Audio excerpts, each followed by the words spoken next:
It's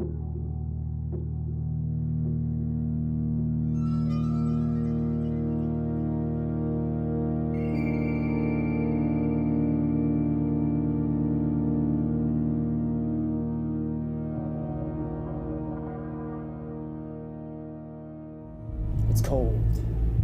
The wind breaks through the cave as you stand there. At your feet, Polly, are the dead bodies of the girls that you discovered, their faces peeled away from the bone of their skulls.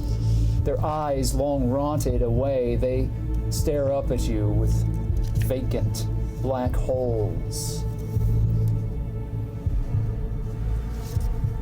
She did this to them. She did this to all of them. And she's warned you that she would do the same to you. She's told you how much she likes your face. But she also has given you a gift. The ability to once again hear the world around you. And even though you're not in the attic of the caretaker's house, there in the campgrounds of what has now become Babylon, the community of the dead, you hear the Victrola in your mind. And across the cave, in the darkness that is broken by the fire that has been lit and flickers, casting orange hues across the ragged walls, you see Lampwick standing there, looking back. What you see is now a blur. It was a female form, but it started to lose any amount of cohesion in your eyes, like you're underwater, or as if the smoke had found its way directly in front of you, making her fade slowly away. But the look on Lampwick's face tells you everything that you need to know. But where Paulie sees a blur, Lampwick, you see something entirely different. Isabel, your mentor, former lover, someone who taught you so much about lying, cheating, and stealing your way through the world. She helped to make you who you are. She helped to show you how to convince people to give them the things that they had. And if it wasn't for Isabel, perhaps you wouldn't be here now, 30 years into the apocalypse, surviving as you always have. But you haven't escaped unscathed. You're different, so much different than that young man who survived the end of the world. DT and her dead sister, Sugar, stand there. This Sugar has been resurrected by you, given the breath of life once more. DT is in your debt, but she is currently staring at this woman as well. Her dark hair is hanging in front of her face, and she pushes it out of the way, and you see the shock and fear in her eyes as she lies on the cavern floor where she was nearly stabbed by Polly. In an intense moment where Polly tried to stop Providence. Providence is there. The small, twisted girl. She's wearing a ragged floral dress that's so dirty you can barely see the colors any longer. Her hair is a matted mess. Bald in patches, you see her twisted flesh her two long limbs and her back, which hangs from the low-cut dress that was shredded across the back of it, her spine like a corkscrew presented to you as she hides her face in the light from all of you.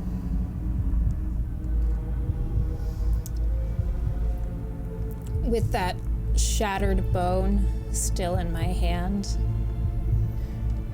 I dart forward, not even really particularly trying to hit Providence, but just swing it out at her, and I scream, "Show me your fucking face!"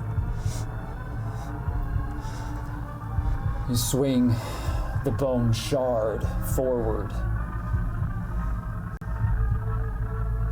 Providence throws a hand up, trying desperately to keep you away, not to stop the knife from hurting her, but to keep her face hidden from you.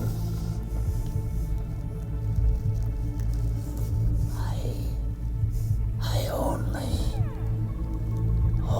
wanted.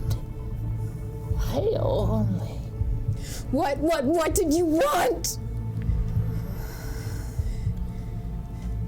To keep you safe. I point back at the bodies. That's not safe. Oh, but it is. They're still here. They're still with me.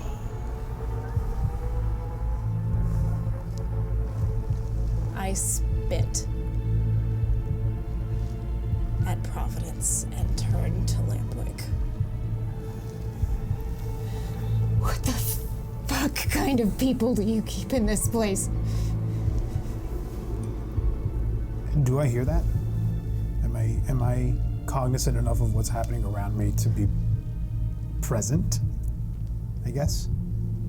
Something far away, like a voice underwater, breaks through this vision of Isabel standing before you, as lovely and young as you remember her all those years ago, over 30 years ago. She's unchanged. But when that voice breaks through, the woman disappears entirely, and what you're staring at is a Romero, one of the dead, rotten away, its flesh sagging, its skull half exposed, and frost worked across it from the snow outside.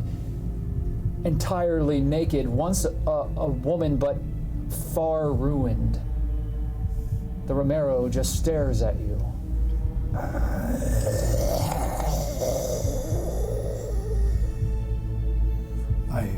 I'm gonna approach the Romero cautiously.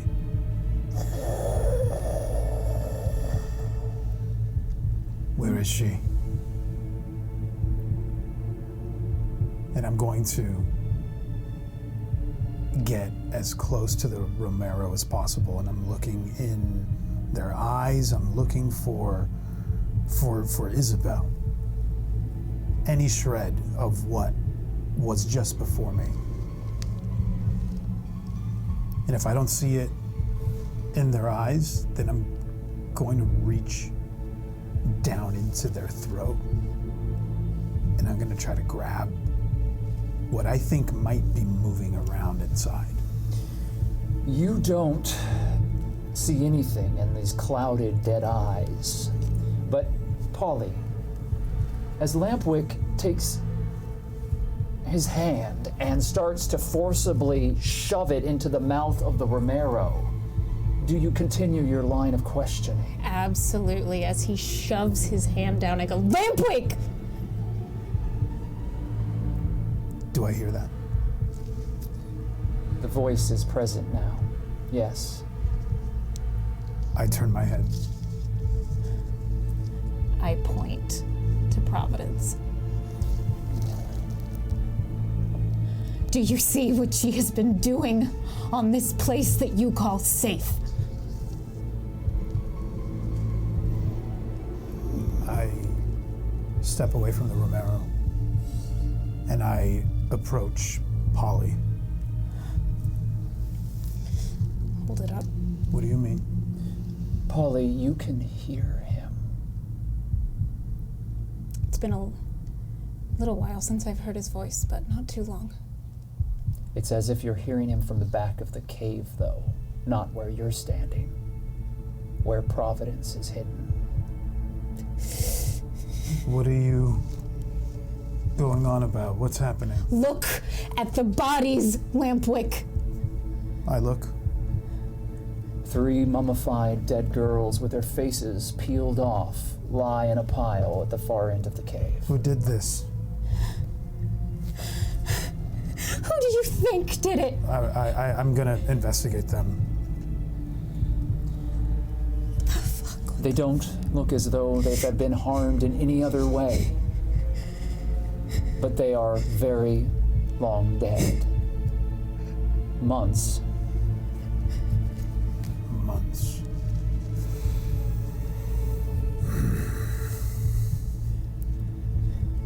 Providence. Yes, Father. Come here. Am I in trouble, Father? Just come here.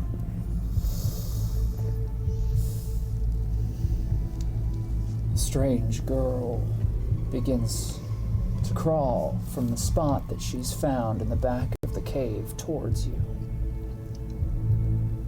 Her face always hidden under her hair, behind her hands, in the dark spaces. But she approaches, almost like an animal loping forward. Her spine doesn't allow her to stand straight. And now that you can see more of her flesh, you realize how unnatural and twisted her body is. She pulls herself close to you. I back up. She hugs onto your leg, Lampwick. I touch her face, and I move her hand slowly. I know what you look like. You don't need to hide from me. Do you prevent anyone else from seeing her face? I don't think I am aware enough to try. I think I'm just moving her face, or moving her hand for myself. If anyone else catches a glimpse, then so be it. Polly, I'll leave it to you.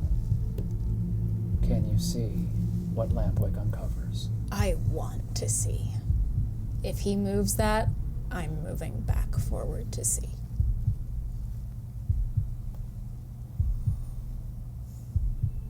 As her father removes her hands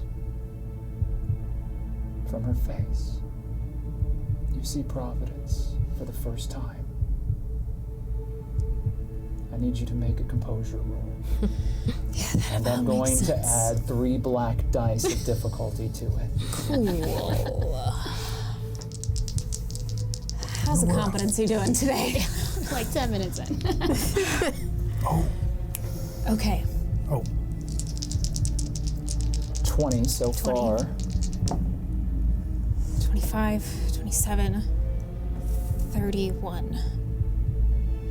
My composure is 45, so that's 1 or 2 degrees of success. 35, 1 degree of success. Very well. Congratulations. Thank you. You prevent yourself from screaming. You catch it right in your throat, though. A chill runs down your spine and you are frozen, unable to move for a moment as shock washes over you. You've never seen anything like this. Her mouth, if you can call it that, is a jagged slash that works its way from the lower left side of her face by what might be a jaw, and in a jagged pattern works all the way up into her hairline. Teeth in broken rows, some of them sharp like an animal's, jut outward, and like a strange flower, they open and close as she breathes heavily through her mouth. you see a long, broken tongue working its way, a black tendril pushing its way around those shattered teeth. Tiny black specks, one low near that bottom part of the jaw, the other much larger and bulbous like a fish's eye is where her ear should be. And her skin is the same translucent, pale flesh of the dead.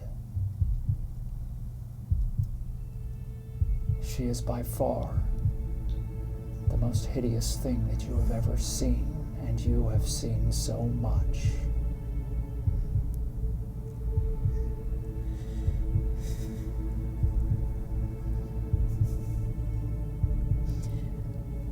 You let her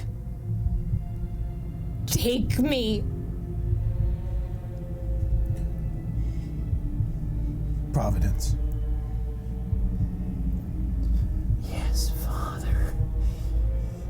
You are not to harm anyone I bring here. Do you understand? I've never disobeyed you, Father. I've only ever done what you ask.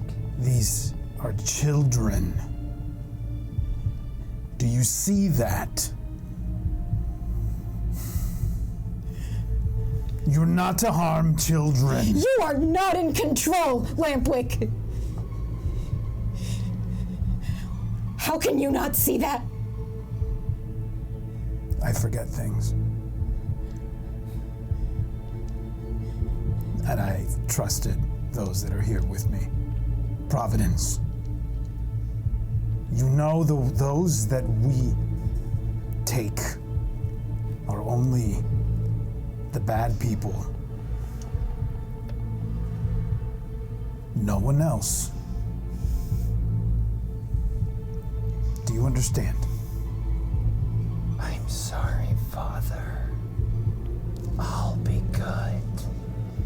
You'll see. You led us here, Providence. Who is this woman? Who is this? Who's the mother? What am I forgetting, Providence? I was protecting her. The mother. She would take her away. Who? Take Polly? Yes. We can't have that. No, Father. Okay. Providence reaches her hand over and tries to grab yours, Polly, and holds it and lovingly pets it. I grabbing. slap it away. Do not touch me. Providence, you've made her afraid. No. Fuck. Lampwick.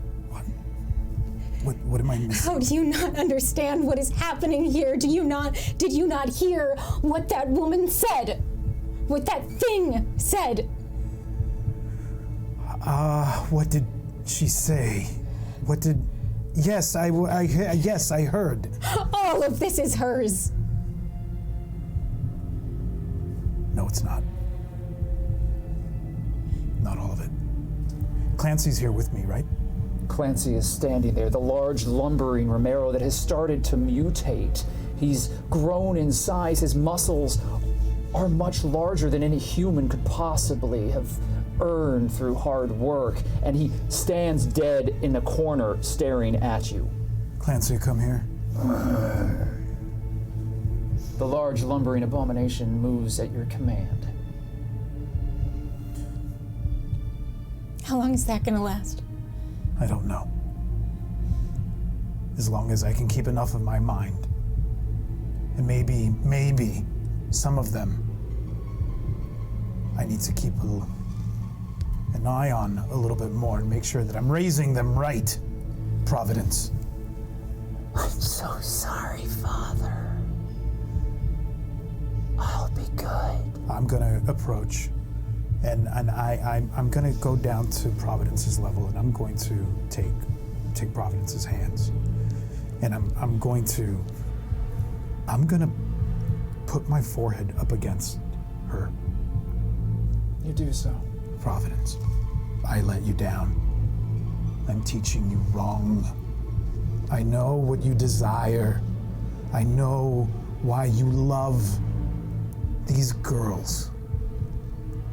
You're harming them and you cannot. And I cannot let you do that. Oh, be good. I need you to be more than good. You're ashamed of what we are, which is why you hide the way you do. And I am raising you better than that. Yes, Father. There are those that deserve harm, not children, and not her. And I gesture to Polly. They're not your toys. I understand. Is it safe to go outside? Do you know, Providence? Is mother gone? The bulbous eye rolls back, and you can see that Providence is opening herself up. She has gifts. Despite her hideous form, she has gifts that allow her to do things that make very little sense.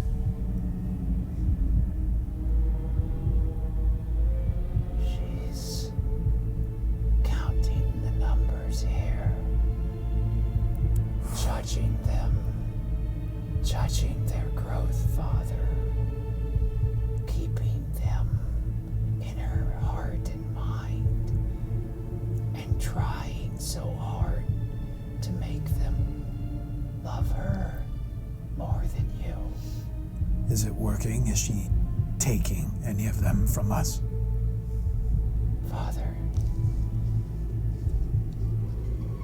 they love you so much, and they follow you. And what about you, Providence? I love you the most, Will Father. you follow me, though? Will you?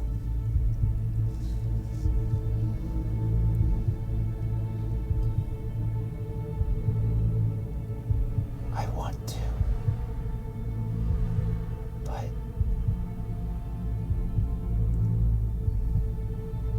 I want to keep Polly safe. Then you need to keep Polly safe the way Polly tells you to, not the way you decide.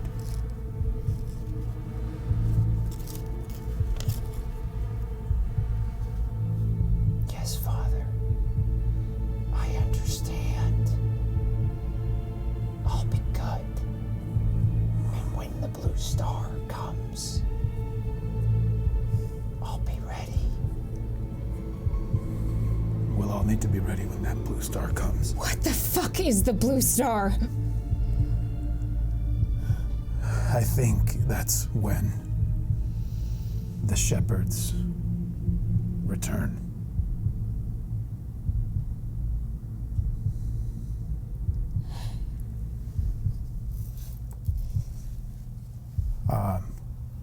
I am going to move towards the mouth of the cave, and I'm going to look out and observe. You step out to the mouth of the cave. This is where you and Polly had retreated when you realized what was happening. When you realized what the mother meant. Polly, you saw what the mother really is. That terrifying thing with a veil of living flesh. You think she has powers not unlike Providence's, but perhaps much more dangerous. And now you see that palanquin being carried away, the veiled figure in the black funereal tent being marched underneath a small army of the dead as they leave Babylon.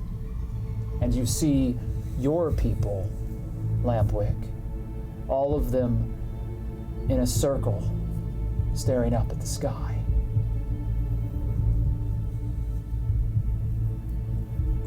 I want to see what they're staring at. Stars. So many. So beautiful. The night here seems unending, and snow is beginning to fall. The sky is beautiful, but there is no blue star.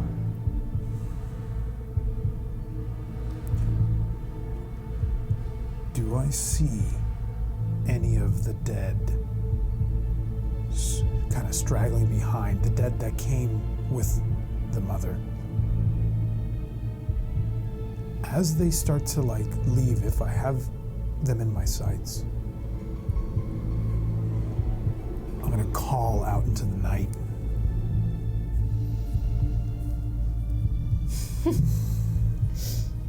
Stay with me! I'd like for you to make a command roll.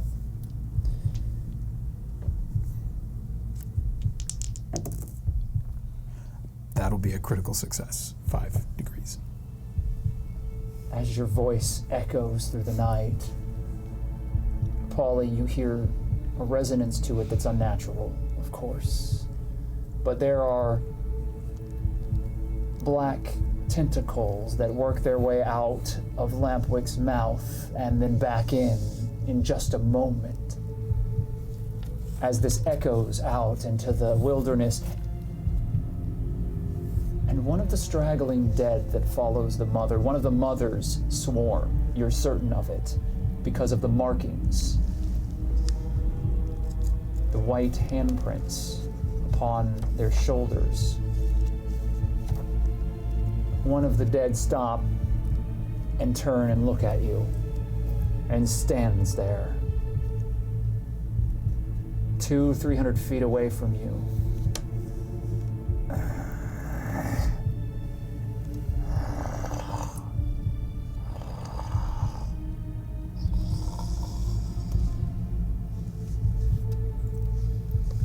What do you do? I take a step forward and I reach out my hand. And I call DT. Yes, Father. Bring sugar. Yes, of course, whatever you with need. DT shoots you a look, Polly. I'm sorry. I know that doesn't mean much to you, but I'm sorry. Keep the jewelry, DT. She touches the bangles that she took from your room in Pine Haven and looks back to you.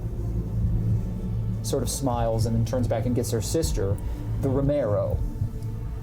The corpse of sugar comes up to you.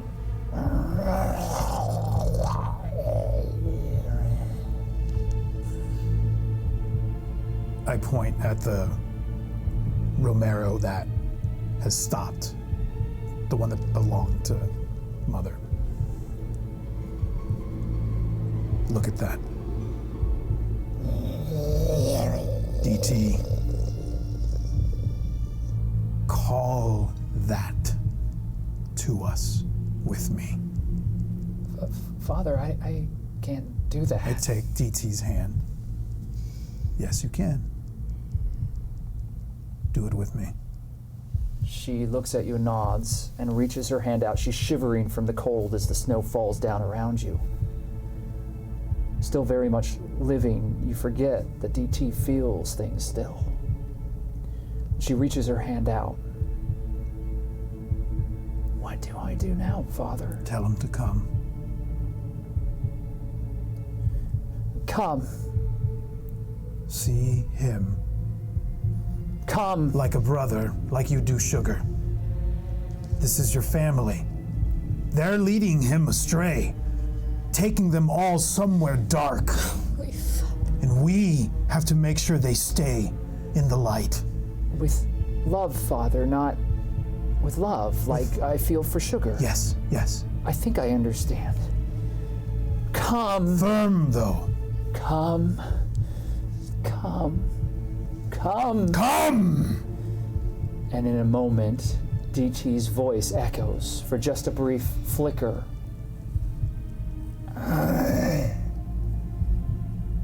And the corpse starts walking towards all of you. Polly, you're outside. You feel Providence next to you, but you can still hear all of this, but it, again, doesn't feel like it's coming from the right direction. It feels like you're lower to the ground than you are. Providence. Yes. Where the fuck is my dog?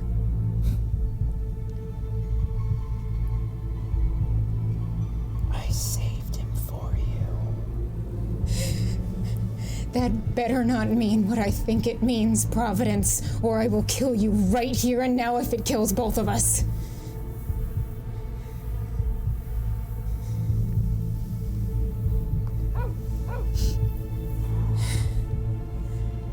You see Spike running through the snow.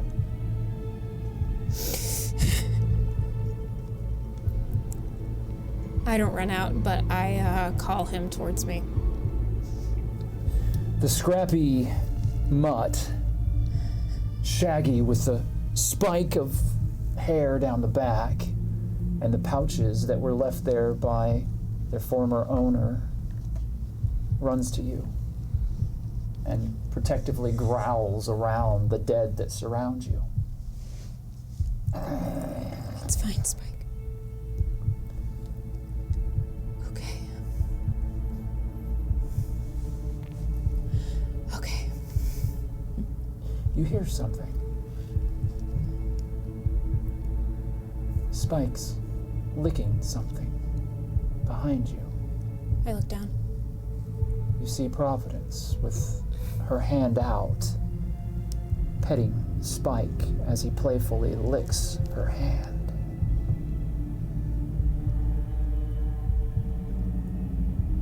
Providence.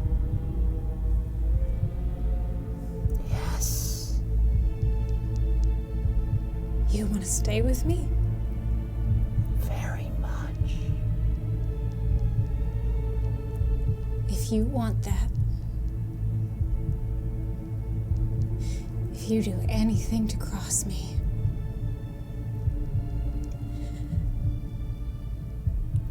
I don't have a lot of control left on what I'll do. Do you understand? I do. I'll help you.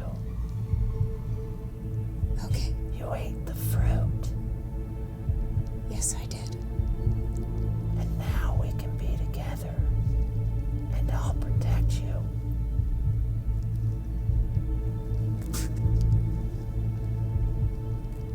We have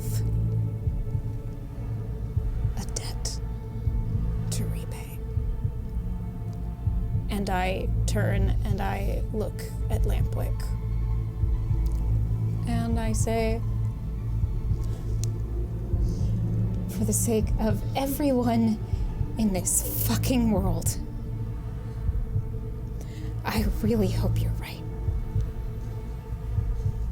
But I do not trust what you think is good or bad. That's why I need you. So you can help You don't. tell me. No. When I come back, I hope to everything that you are right. but I am not staying here. Providence, where are Achira's kids?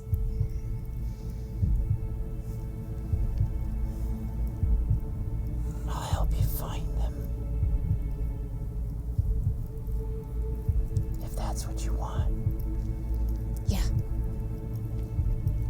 Yeah. And then what? And then I'm gonna go fucking get Achira. Where the hell is she? I don't know. Well, nothing is gonna happen as long as you stay here, so... Excuse me. A word with you before you leave. What? Unless you're leaving right now. Find the kids. I need to check in on my group. I want to see how this visitor affected them. Give me a day, half a day, before you set out. Half a day. That is all you get. Then we'll make sure that when you leave, you'll be well armed.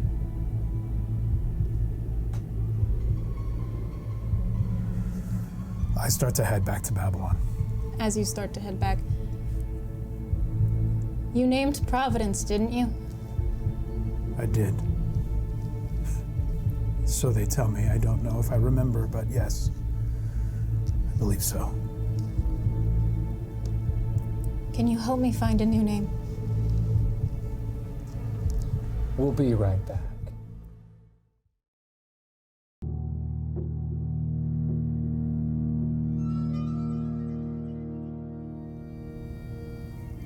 Achira, you're awake. You haven't really been able to sleep at all. You've been lying on this pristine institutional cot for hours, staring at the perfect white ceiling. This is the most comfortable mattress you've slept on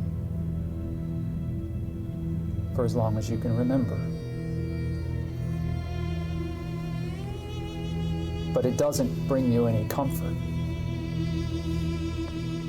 You're freshly scrubbed, cleaner than you've been in years.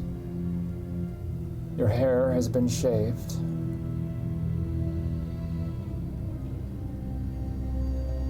And you're dressed in the white garb that they gave you here at Steel City. This place seems impossible. And the woman who you've been speaking with has only ever appeared to you over an intercom system that's attached to the room. There are cameras on you now. You know they're watching. The arrangement that was made is simple. You do everything that is asked of you, and they let you stay here, and they give you answers. Answers that you've been seeking for many years. Answers that they say are even more important than you know.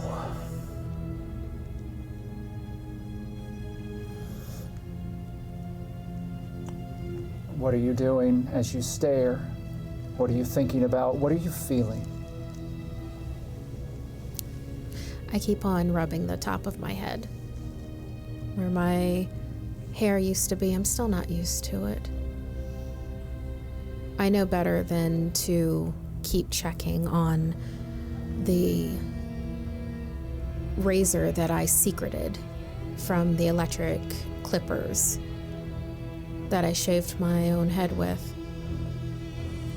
It's still there. You know it. I think about my wild children, the ones that I left behind. Bebe, TV, all of them. My thoughts touch on Polly and then they just kind of skitter away. That's something I don't want to think about right now. Polly hurt you. Very much. Polly's made a choice. And the others, they're strong. You know that wherever they are, they're surviving as they always have. They survived before you. But that's what you respect about them, isn't it? Yes. They're so fiercely independent, but yet so protective of each other. That's what you need in this world now. That's the only thing that really works, is when you get into the politics of things at the Citadel and things that Faith has succumbed to. That's when things get messy. When you keep it straight, you keep it clear. That is what works. That's what worked at Pine Haven. Now it's completely clear to Achira. Even the small corrupting influence of the Citadel there, that's what opened the way for the sabotage, for the tech to get through. If Achira had just kept it the way that it needed to be, then things would have been better. She also thinks of Lampwick. The last time that she saw whatever he is, it is.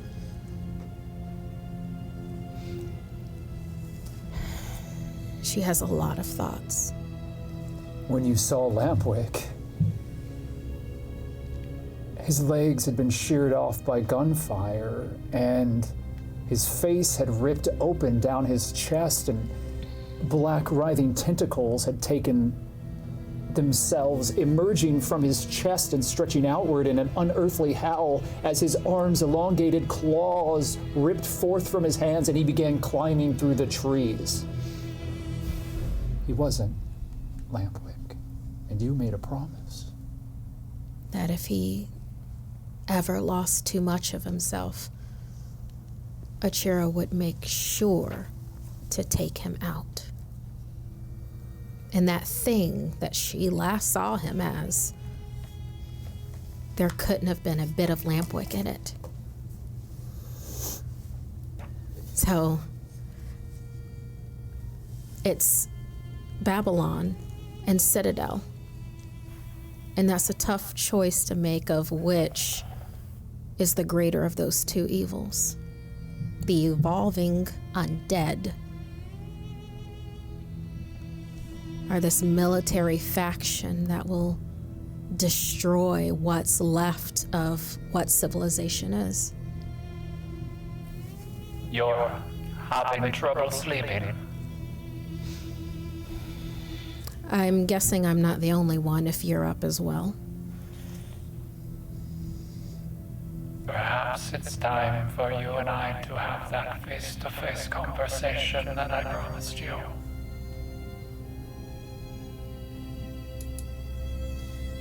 As you lie there, the door opens, Achira, and one of the armed, white-armored figures steps through the door. The face of a skull sculpted into the helmet, black visor lenses preventing you from seeing their eyes. They stand there with what looks like a short baton in their hand, but they do not make any threatening moves towards you and just stand by the open door. What do? Achira sits up on her cot, looking over at the figure. Achira stands up. Are you my escort then? The figure nods. I'll lead the way. The figure waits for you to pass through the door. Smart. Achira goes through the door. As soon as you do, the door closes and you hear it latch automatically behind you. You're in the hallway, white, antiseptic, not unlike the cell that you were within. You see other windows and doors. This place is blindingly bright. So much unnatural light here. They have resources They must have generators of, if they're using this much power, they have some form of renewable energy. It isn't possible otherwise. The biodiesel that you and the others scrape together barely keeps a community lit for a few days. This isn't possible. You keep walking down the hallway as the figure guides you, and eventually you see an open door before you. It leads into a plain white room with a metal table and a chair, nothing else. I'm guessing this is me then. The figure nods. Achira goes in. The figure does not.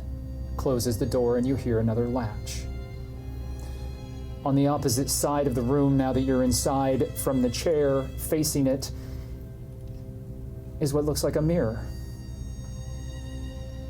And you hear the voice over the intercom once more. Have a seat. Is this what you call face-to-face, Banner C? I told you we would meet face to face. And I intend to keep that promise. I am a woman of my word. You see a light turn on behind the mirror. And it's clearly a window now. One that you see an elderly woman standing behind with 2 guards behind her, wearing the same white skeletal armor.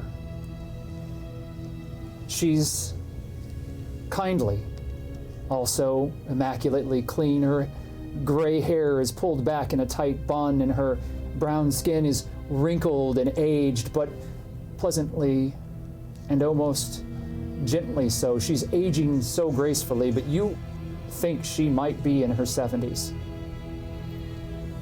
Her eyes are bright and quick and look you up and down. She has a pair of glasses as she looks down at a file and is holding on to a pen that she scribbles notes into the margins of this file and then closes it and looks up at you. A microphone is right in front of her as you hear her voice again. Have a seat, please. Achira sits on the table, props her foot up on the chair, rests her arm on her leg as she idly plays with her left hand, where there's only 4 fingers on that hand, and looks over at the window. I've sat. I'm listening. Thank you. We have much to discuss. I apologize for the specters. They're a necessary evil in this world. They do their job well, but I'm afraid they lack any sort of social kindness. They've been trained to do what needs to be done. But you understand that all too well, don't you? I lived and was trained in the Citadel. I do understand that very well, but you already know this. Of course, we have been watching you for some time. You promised me answers. Yes, I did I not? Where to begin? As I told you before, I promised you the truth, and I will give it to you. But I must warn you, when I'm finished, I don't know that you will believe what I have told you. I don't know that you... Well... Judging from the fact that you have me in a locked room by myself and you're hiding behind, I'm sure, hard-to-break glass with 2 of your specters, I'm certain that I'm not going to like whatever it is that you have to say. And you know this. Yes, I do. What I am about to say to you will change everything once you accept it. When you fully understand the world that you live within, then, and only then, can our real work begin. These are the truths that I have for you, Achira, Samson. There have always been infections, much smaller outbreaks. They've stretched throughout human history. Incidents where the black bile, as your people call it, have devastated entire populations. We have archaeological evidence that proves that the Black Plague, Hamanman in China over 5,000 years ago, Cocoliza from the Aztec people, and the Spanish flu in the early American era were just a few of the most notable incidents of the initial exploration stages of this virus. These historical black bile infections, they were through the speed of transmission or through the self-eradication of the infected within their own population, always burnt themselves out, much like a candle in a bonfire. But something changed. People. The people changed. Some dark corners of multiple civilizations began to intuit the design and unique collective intent of the virus. Its intelligence to them was a sign of divinity, and the cults that began to arise around it became almost worse than the disease. Are you talking about factions like the Shepherds, for instance? The Hand of Malachi. Yes. You know it well. The You've Children seen of the them. Valley. Yes, well, they have wrought much pain and suffering on this world. They have gathered together and fostered it before the end of the world. They cared for it. You see, Achira, the virus that you know as black bile, it is not terrestrial in nature.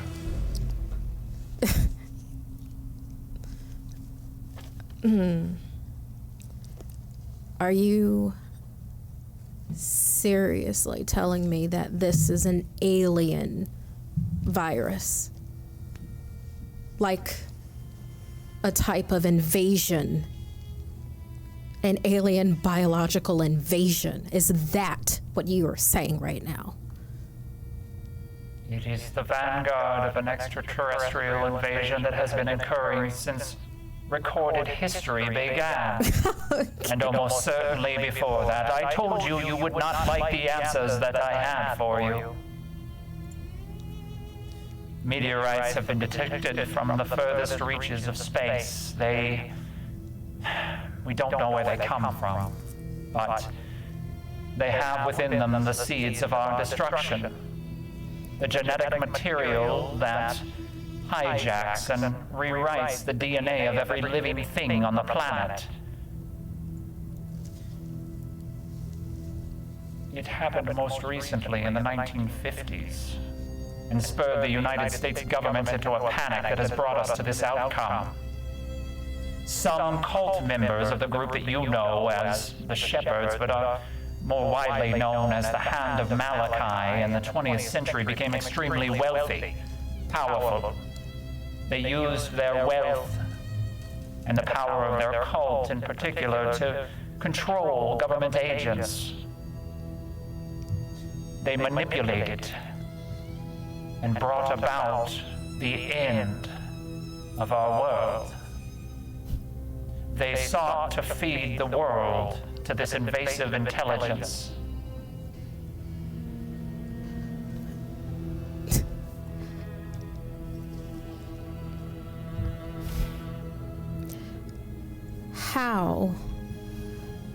How then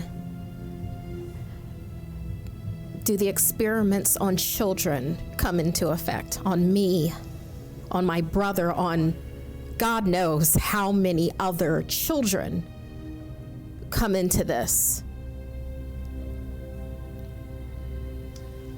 We are not proud of the things that have had to be done. Not proud? You should be. You should be so proud. Taking innocent children and shooting them up with drugs, terrorizing them. I mean, look at you. Sitting in your nice, clean room, probably your nice, clean office, your nice, clean city. You've done so well for yourself. You should be proud. This is as expected. The apocalypse, it was no accident, but you are special. You have survived as your father knew you would. My what? Your biological father. He was one of the best genetic and evolutionary scientists in the world and a dear friend. I remember when you were born. Now that I never met your mother. Protocol forbade it, but I knew her. I knew her through the father and through the stories that he told. He loved her. He loved you and Blaine. So, yes, we know much about you because of the research that you underwent as a child, but I know more about you because of who your father was. And I want to help you, Achira. The people here were the last line of defense to save humanity, and you were given a gift, one that you seem to resent. So allow me to illuminate you. Your father is why you have been given this gift. He initially found the first hibernating cell in a place called Grey Ridge. There, the small farmland was mutating a group of the Hand of Malachi known as the Hodge family. That's where this started, this new wave. They've been underground for so many years, we thought that perhaps the viral infection could be contained, but we were wrong. And in 1969, your father found out the truth.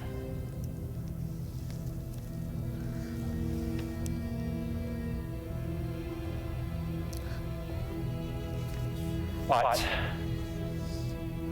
I don't suppose you need to hear it from me.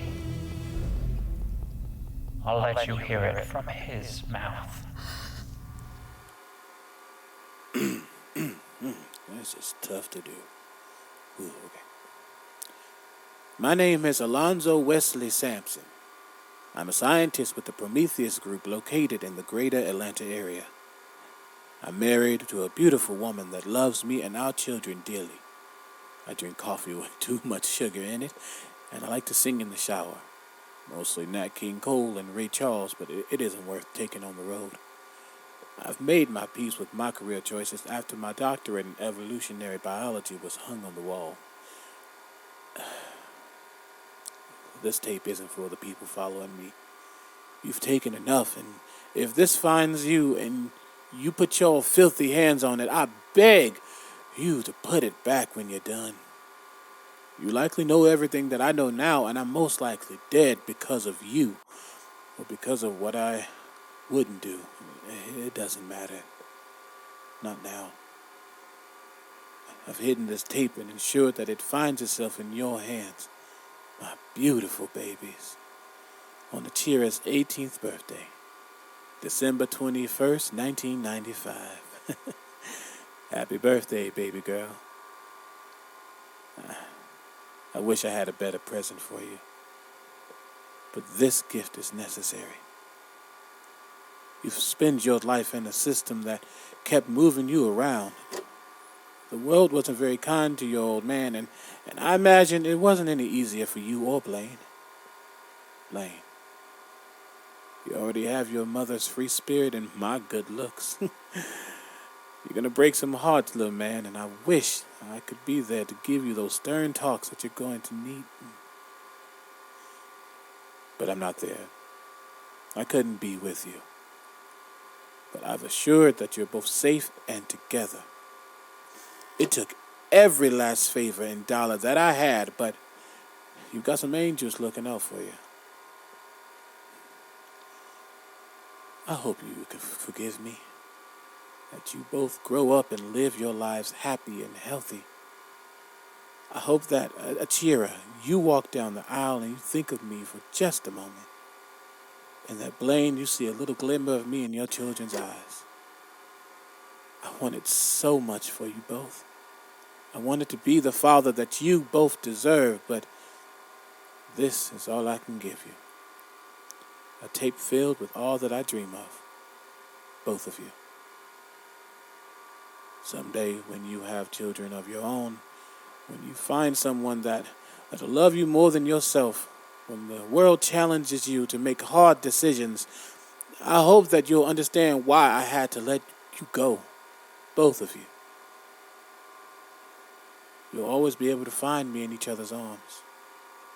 I'll be there for you, for both of you. Always. Achira, baby, happy 18th birthday. Daddy loves you. Happy birthday to you. Happy birthday to you. Happy birthday, dear Achira. Happy birthday to you.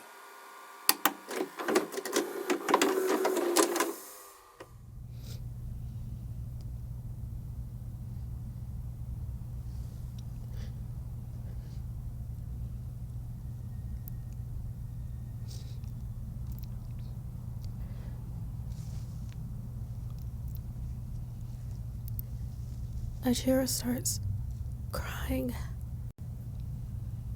and throws the chair across the room. Flips the table.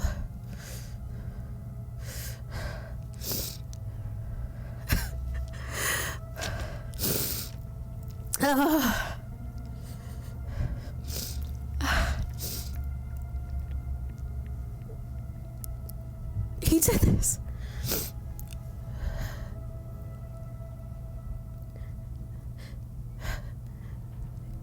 Do you have any idea how many times? Any idea how many times Blaine and I would hold each other and think about what it would be like if we had our parents with us? That we wouldn't, it would be more than just the two of us. And what they would be like. Parents that actually wanted us.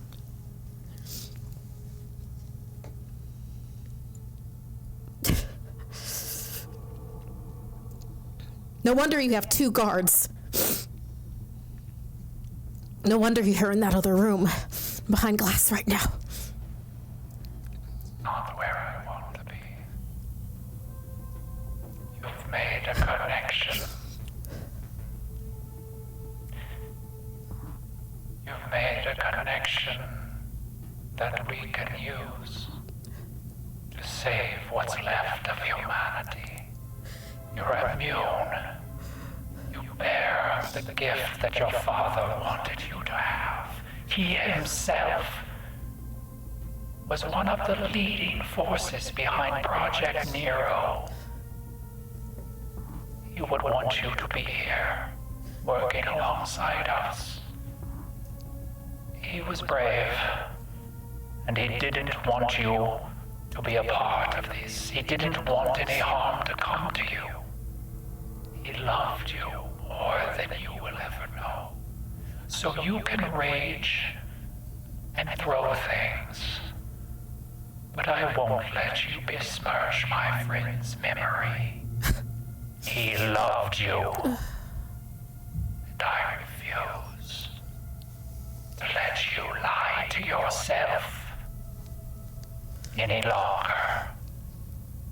If Blaine had knew any of this, he might still be here. These secrets, these politics. You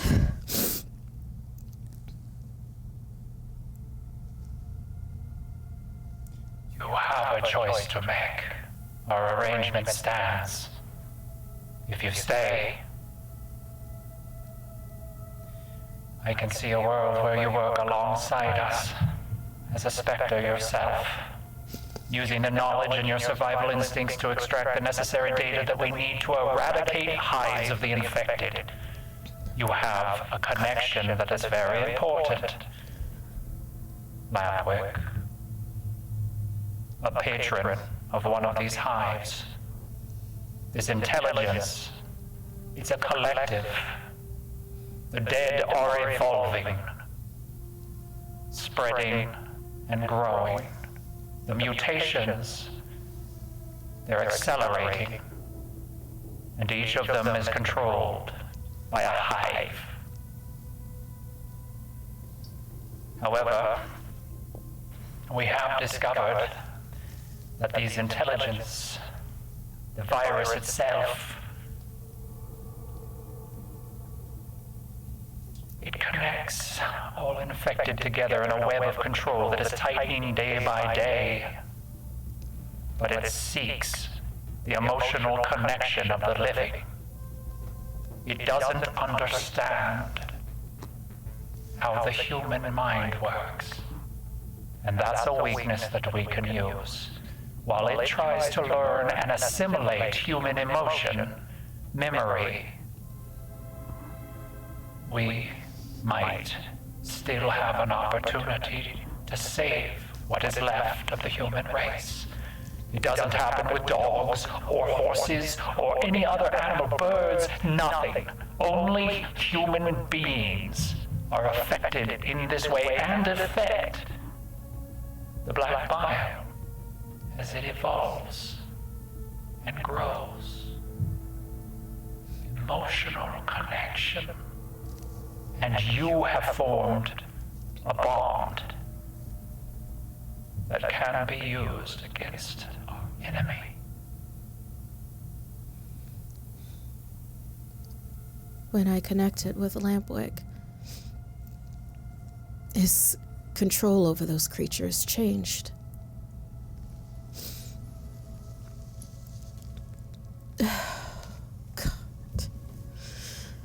God. It's too much to just want to be left alone. You don't have. That luxury will not be afforded to you, my dear. We want you to help us capture Lampwick so that we can use him to destroy the infection. We want to create a virus of our own, one that infects the infected and burns them just like a candle in a bonfire. Are you with us?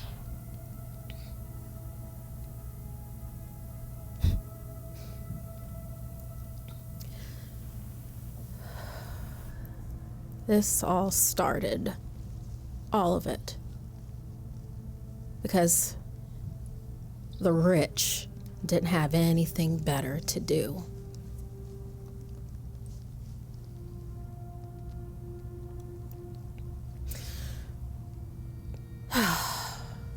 Two things then. First, you will tell me everything about my mother and my father. And second, we're gonna eat the rich. We're gonna Take a short break. We'll be right back after a word from our sponsors.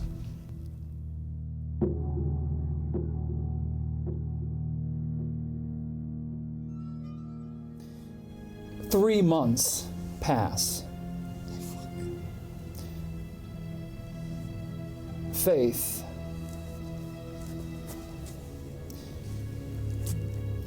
Your combat boot is currently on the neck of a man named Indrid Cold.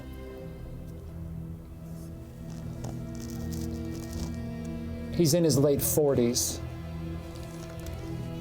bleeding in the snow, teeth shattered from the fist that you just struck him with before he fell. Behind you, 2 jeeps and a truck sit in the road. Hanging above you on a number of old, worn lamp posts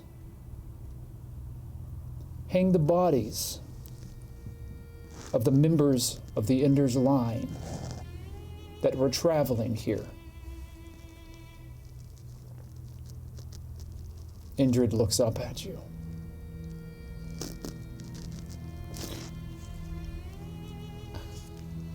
I'll give him to you. He spits a tooth as it hits the concrete and snow in a spurt of blood. Describe yourself, Faith, as you've spent 3 months gathering together the scattered communities of the Iron Cage. In the 3 months that have passed, Faith almost never sleeps. She's constantly planning, plotting, organizing, ideating how to keep the communities under control, making food for everyone else to eat, and just, in the meantime, as a side hobby, going after all those who would cross the Citadel. The man that you've captured, you've been tracking for a while now. I'd like for you to make an intimidation roll.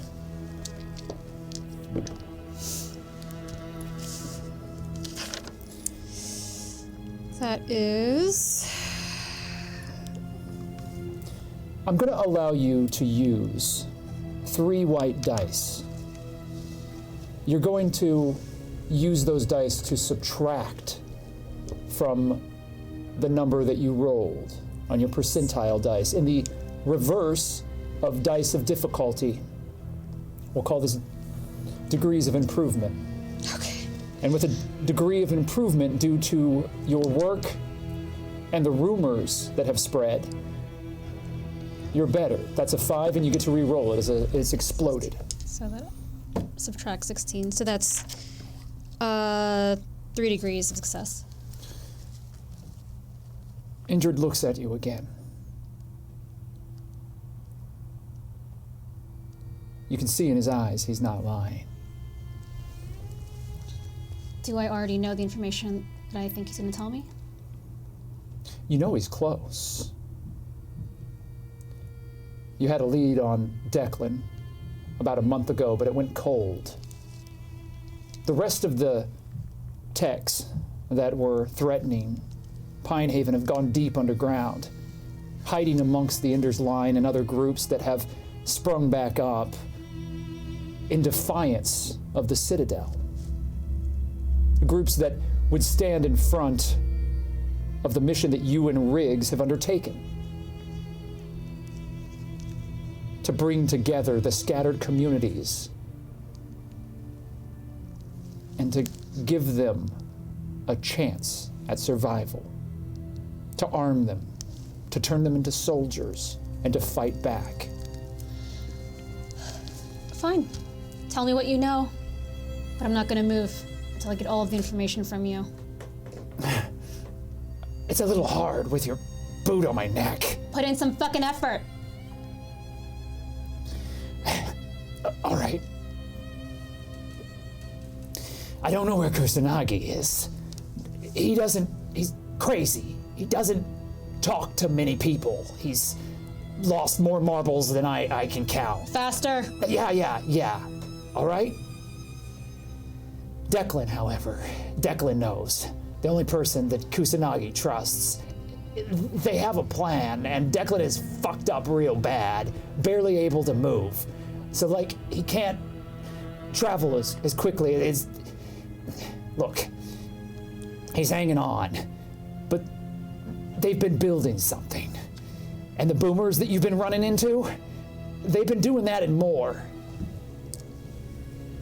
Strapping those bombs to the dead and just sending them into communities that they don't like. Anyone that gets close to, the bunker. The blockbuster thing, they're never gonna give it up, And whatever you and that bastard Riggs do, they're not gonna stop. If you know so much about them, where are they? Where's Declan? Where's Kusanagi? I step harder. Again, I can't help you with Kusanagi, but I'll take you to Declan. You can't just tell me where he is. If I tell you where he is, you're going to kill me. What if I told you I'll probably find him anyway, and I could kill you now? Or you could tell me where Declan is. I'll let you get up, have a drink of water, bring you into my community. I could be of use. I know how to fix things. We all do. Look, I don't have any loyalty to them. I wanted to be part of that bunker score. That's all. Well, you still could be. You just need to tell me where Declan is.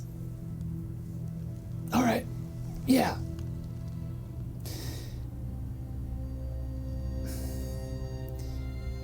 I ease my boot off of him.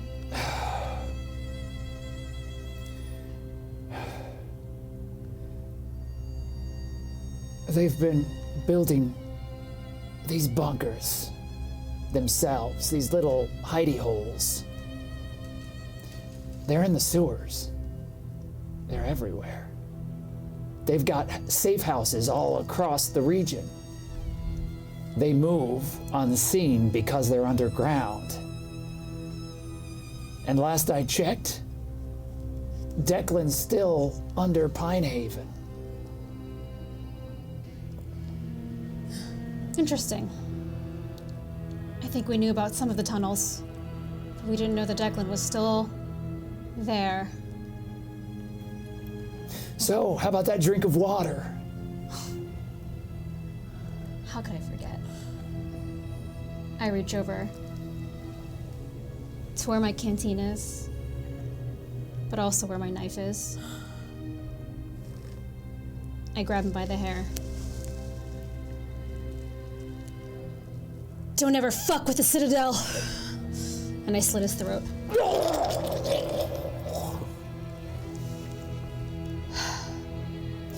All right, people. We have our information. We search underground. The We'll find them soldiers, eventually. the soldiers don't question you at all. They salute you and make their way back to the vehicles. You have an armed unit with you now. 2 guards protect you at all times, scanning the tree lines. The caravan makes its way. Where do you want it to go? Do you head back to the Citadel? Do you move forward to Pinehaven? Or do you continue to explore the open roads?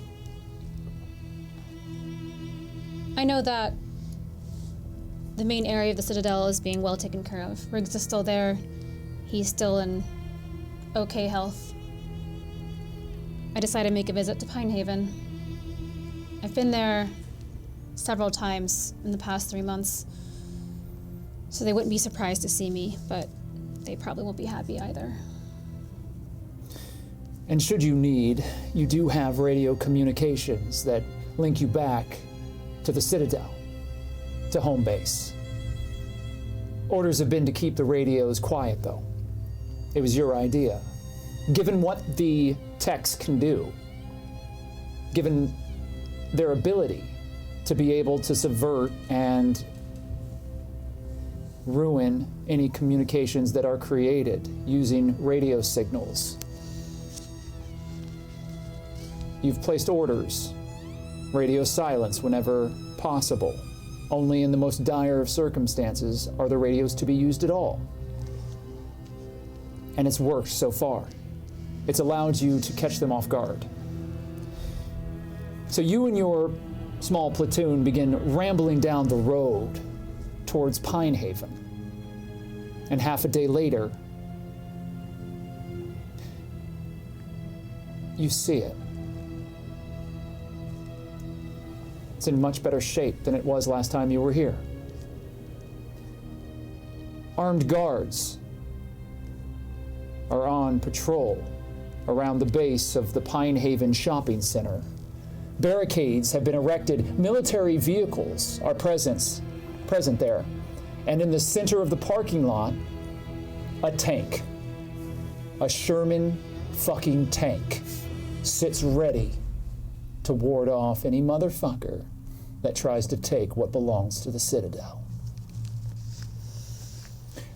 All of the community support that has gone to Pine Haven is yours to command, as well as the Citadel's. That's 5 points, matching Babylon. You didn't earn those points, you took them. But you have, along with Riggs and the rest of the Citadel, invaded and taken ownership of this community. No one is here outside of their own free will. Some did leave when the Citadel presence grew stronger. However, on the top of Pine Haven, standing guard with some of the Citadel soldiers, you see Cammy. She's still here. She refused to leave the others, but she's not happy. And you can see that she's got you scoped. You see the glint of her rifle. I look up.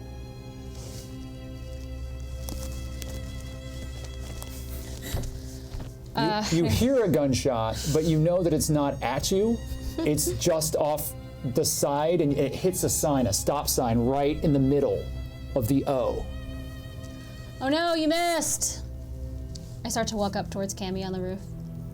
You make your way across the parking lot, and again, things have been cleared out here. There aren't nearly as many dead, although those that are present are on the far outskirts. All of the windows have been boarded up. Any breaches that are apparent have been sealed up using either steel or old vehicles, and it's become a fortress.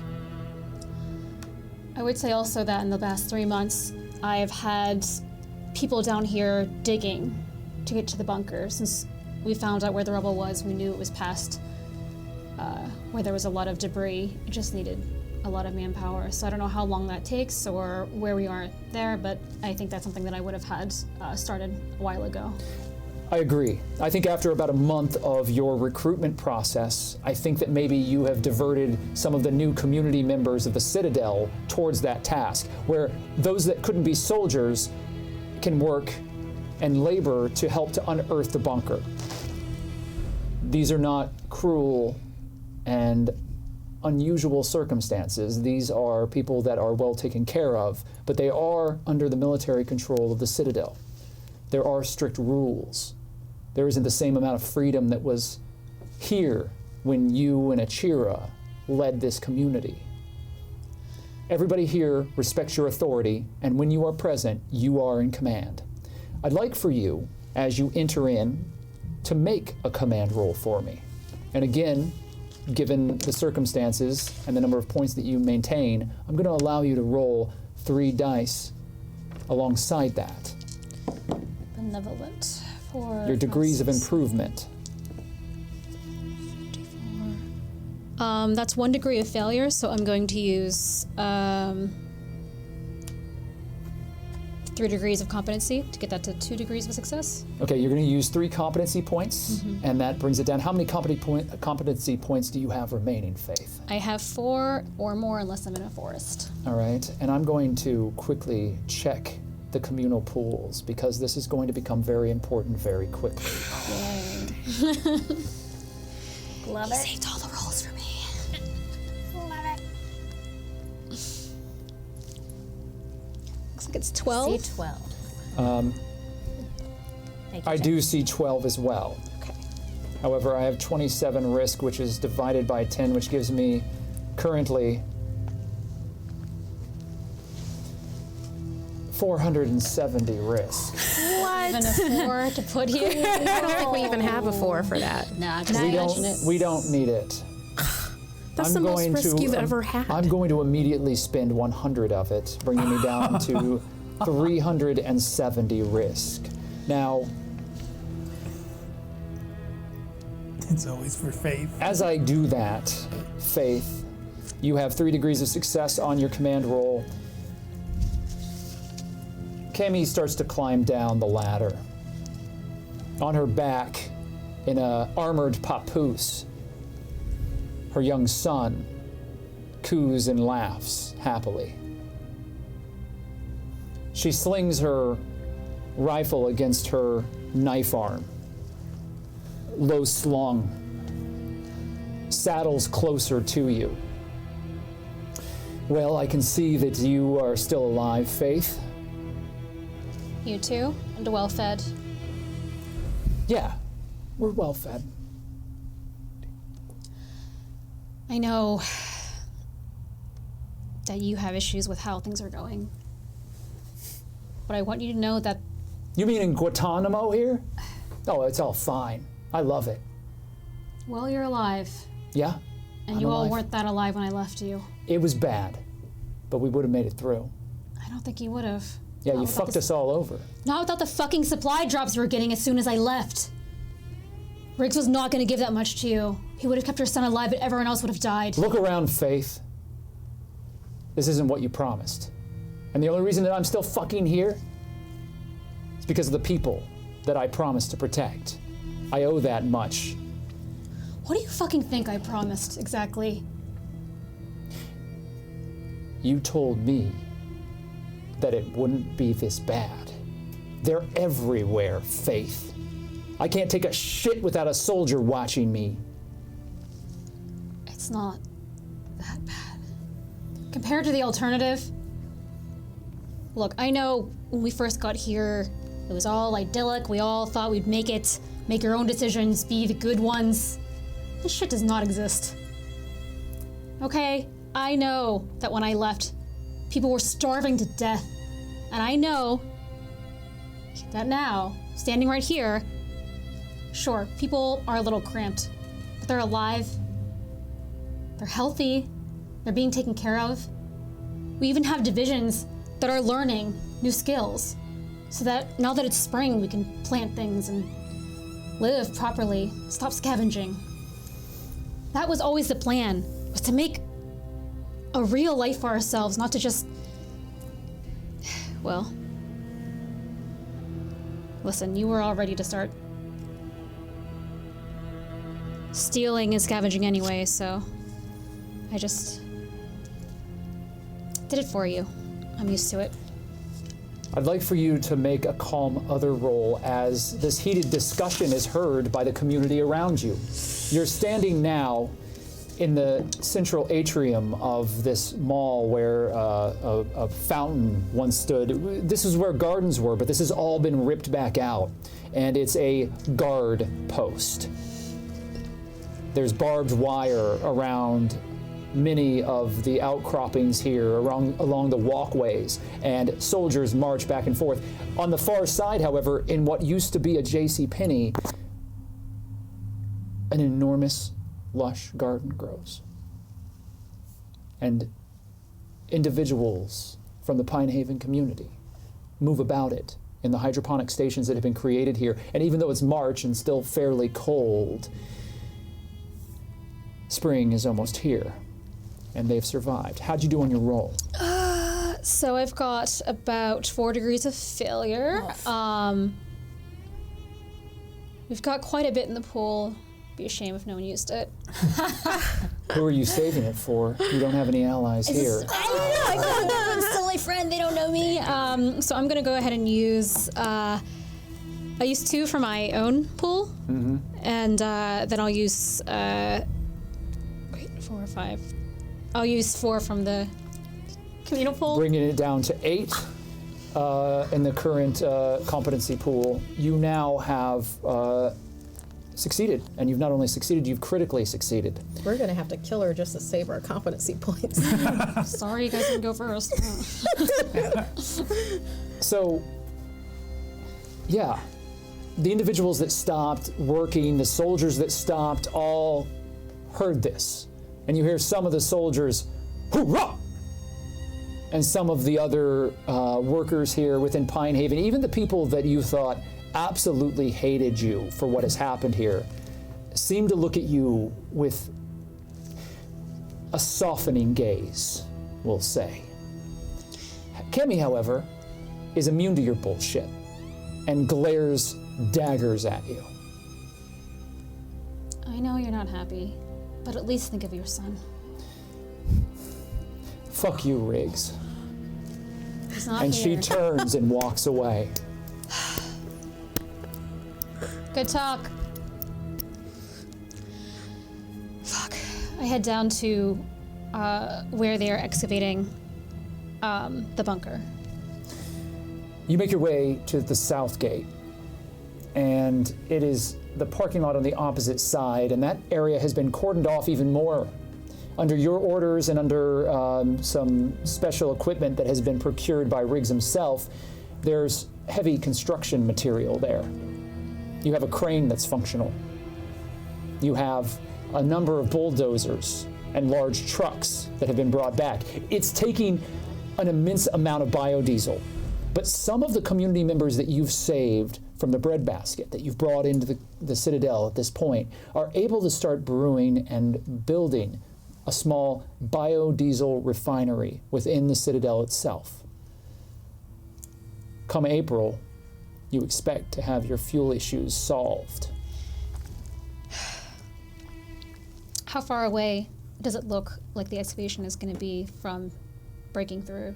There are small overhangs and makeshift tents and huts that have been built around it, but everything is kind of walled off to kind of protect it from view. So if somebody was at a distance, they wouldn't immediately see it. There are a lot of tarps and construction fences that have been raised up that look like they could just be defensive, but they are certainly hiding what's happening here.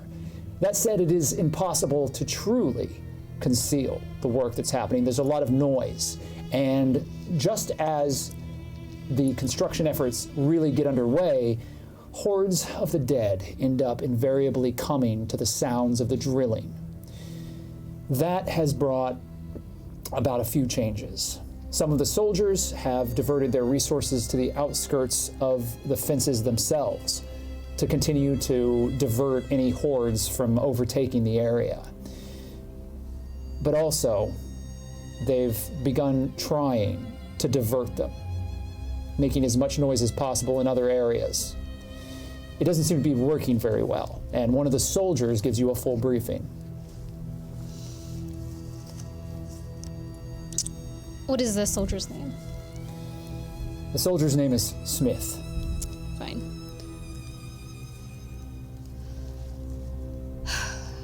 Well, Smith? You're doing well, but this is taking fucking forever. Is there any way to speed this up? It's been months. Well, Lieutenant, I'm doing everything that I can with my people. Permission to speak freely. Sure. Look, it's been hard, and we have a community to protect as well as trying to break ground here. You've given us a lot of new hands, and we really appreciate that. We could use at least 3 times this many. We've managed to excavate the majority of the area, and it does look like there's something down there, but it's going to take another 2 months at this rate. Unless we have workers that are willing to go without sleep, we can't speed it up. Right. Fine. Keep at it. I'm gonna get you more hands, but there's a new project you gotta do now, unfortunately. Yeah? Is that on top of the one that Riggs has put us on over here? And he points off to the side, and you see something being constructed. A tower of some sort. It looks like kind of an oil drill, almost. It's stretching up into the sky. What is that for? Riggs told us to tell you to talk to him. Oh my god.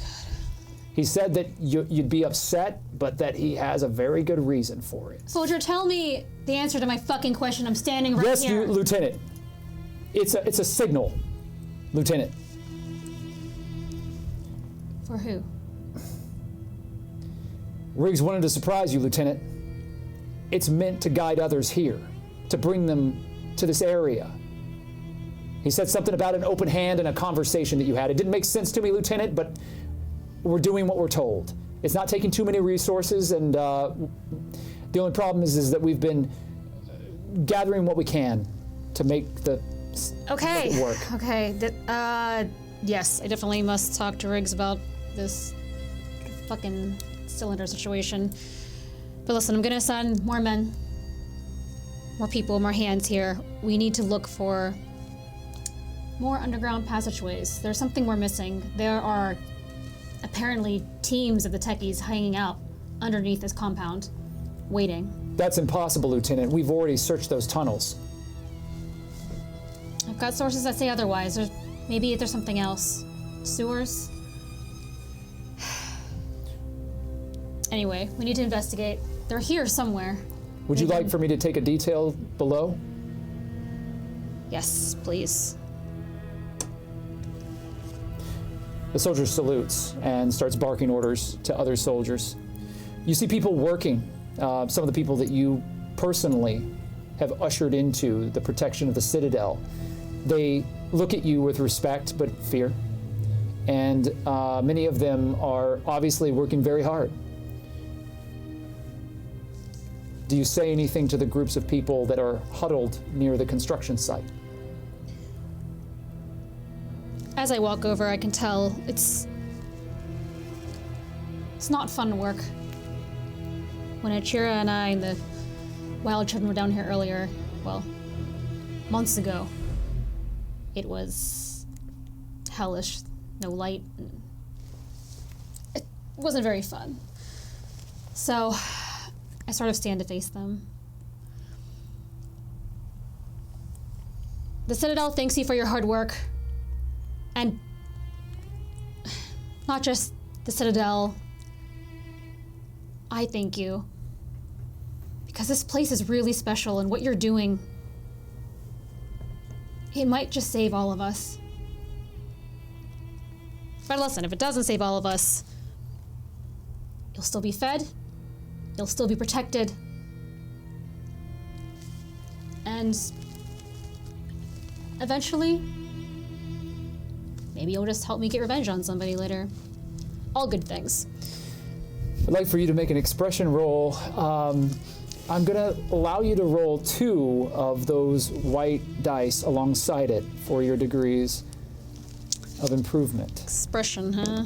Yes. However, I would have given you 3, but that last little quip I wasn't made them finished all talking. stop. You can finish as soon as you make your roll. After I give that little, I'm trying to make a little jokesy, since I don't know how to do that. Yeah, all your jokes are about murder. I'll talk about. I also mentioned, I know this isn't pleasant, but we will bring in more supplies for you all to be more comfortable here. Don't tell anyone, this is my favorite place. And now I make the roll. Should I do the roll again? Shit. I already rolled. You already rolled. Yeah, Sorry, my it's friend. 50. I rolled a 50 over a 26. You can so. subtract 3, so it's 50 straight, right? So, how many degrees of failure is that? 2, 3, wait, 3, 4, 5, 2? 26. 2 degrees of failure. Would you like to do anything about that? Yikes, what is left? There's 8 competency points left in the communal pool. Am I in a forest area? There's a forest 1 mile to your Incredible. right. Would you like to go to it make and a make the job. speech again? Yeah. I will. What did I say? 2. I'll just steal 3 from the communal pool. Leaving 5 in the communal pool. Yeah. Thank you. They're probably more than earlier. And that brings you to 1 degree of success. With 1 degree of success, they listen, and they, while maybe not inspired, are very attentive and still very respectful. However, because you did role play it well, I'm going to say that a single individual breaks away. An older woman that you helped bring in not so long ago. She comes closer to you. It's Rebecca.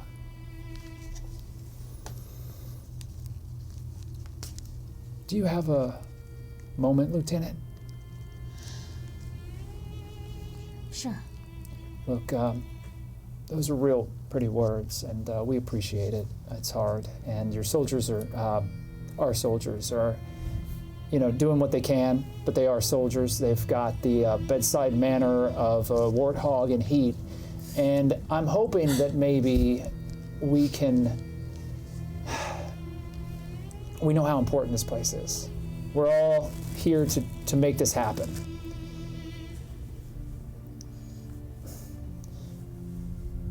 Look, I don't trust everybody that's been brought in recently. I think they've got another saboteur. Things keep caving in. It's not that bad yet, but this is how it happened last time. You remember a month ago, it got real fucky when we started to really break through that first layer and pulled that sign out. And she motions over, you see the Blockbuster sign on the back of a truck now, not too far away from you in the parking lot on the south gate. I think the techs have someone here. Things keep going wrong. Equipment keeps breaking. Radios aren't working at all when we're down there, so we've only been able to communicate through a series of relays. But those messages always get screwed up, and people are getting hurt. Well, Rebecca, thank you for bringing this to my attention. I'll have you know that one of the benefits of being under the protection of the Citadel is that we have plenty of resources at our disposal to make sure these little problems go solved immediately. I call over, was it Smith? Smith has actually begun to gather the detail that you ordered, and you don't see Smith. There are other soldiers nearby, though. Do you want to call one? Sure. Okay. Soldier, I need you to gather every member of this dig crew. We're going to send them back to the Citadel and replace them with a fresh group. Lieutenant, I'm sorry, everyone? Yeah. That's going to stop work for at least a week. Better that we stop work for a week than have Kusanagi and his team come in and take it. Yes, of course, Lieutenant. I'll start gathering them up. We'll leave at first light. I use this opportunity to step aside, and I radio Riggs. Okay. You and Riggs probably have a certain form of communication that you use to keep things on the level. You probably don't talk in any great detail about things, and you probably use call signals. What do you think yours is? I think it used to be something different. Blackbird. Before I left, right? And I think it's Blackbird now. You're going to use Blackbird. Okay. It's going to be Papa Bear. Hate it. I radio him up. This is Blackbird for Papa Bear. Papa Bear, hear you loud and clear. God, you got it. All right. Hey, you all right? Papa Bear here. All's clear. Copy. You can hear him drawing on the cigar. sending a group that need re-education. Back to you. There's one of Kusanagi's group. Fuck me gently with a chainsaw. We got another one? Sending the whole dig crew to you, and that means I need... How many people are in the dig crew currently? You have about 25 in that dig crew currently. Which means I need around 25 new members from some of our new recruits. And so what Faith is talking about is the original plan was to gather people from these other failing communities, bring them into the Citadel, but in doing so, separate them at first to sort of be re-educated and weed out the ones that would not be loyal. The program is as much about teaching the new members about the Citadel and its rules as it is finding out who might be a weak link in the future and separating them to go to a different farm. So when we send groups back there, it's not good. But sometimes they can be fixed. So Copy. Riggs, we're gonna send these people back. We need new ones here. Get it done in a week. Think it's possible? Copy that, Blackbird. I think I can do it in a week, but not gonna lie, you're making things difficult, but I appreciate that about you. Reminds me of Mama Bear.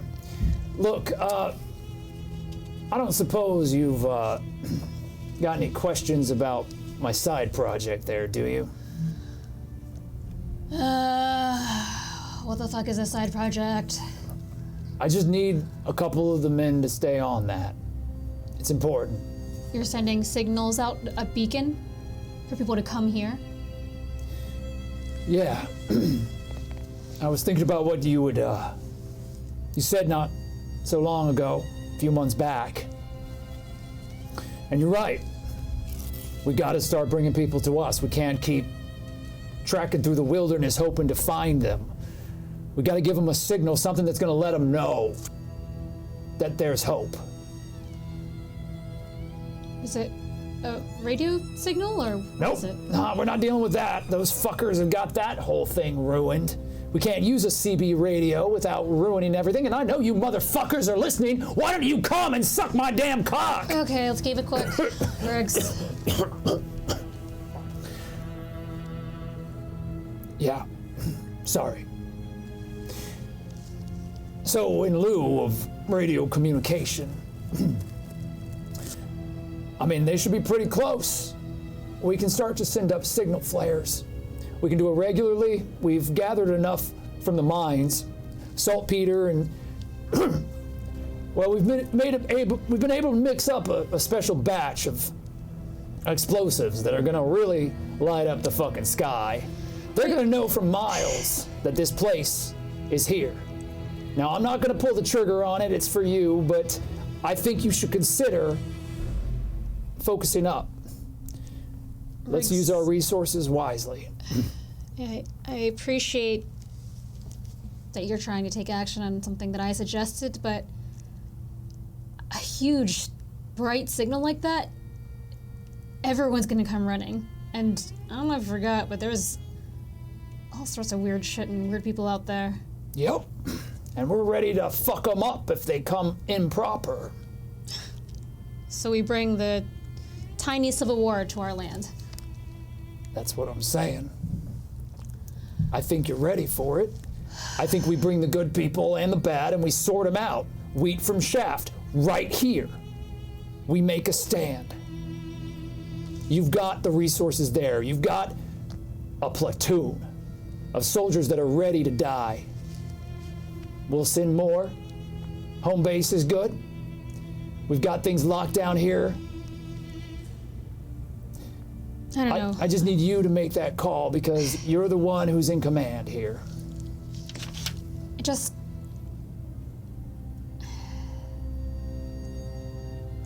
If people come running, they'll come expecting something.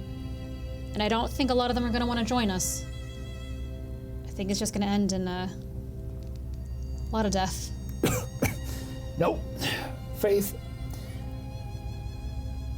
over these past 3 months, I've watched you and what you've done. You're better than I was. They listen to you. They fear you, fuck yeah, as I've taught you. But they respect you too. You can do this. But we can't keep spreading ourselves too thin. And Kusanagi, that little dick fucker, keeps picking us off. One by one, that's what he wants. He wants us to spread ourselves too thin. Well, we're sitting on the pot of gold at the end of the rainbow. Why don't we fucking show them what we can do? I'll give you, Big Bertha, I'll give you air support. I'll give you any damn thing you need. We make Pine Haven ours for good, and we crack this nut. We get the gold. You need people? I'll bring people to you. All right, Riggs.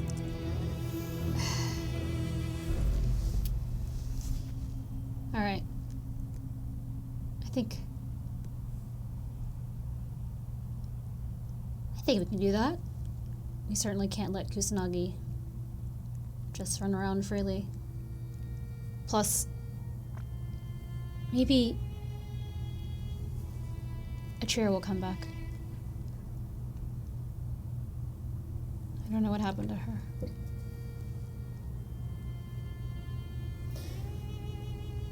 Let me help you out there, Blackbird. Achira isn't coming back. And if she does, you better be ready to put a bullet between her eyes.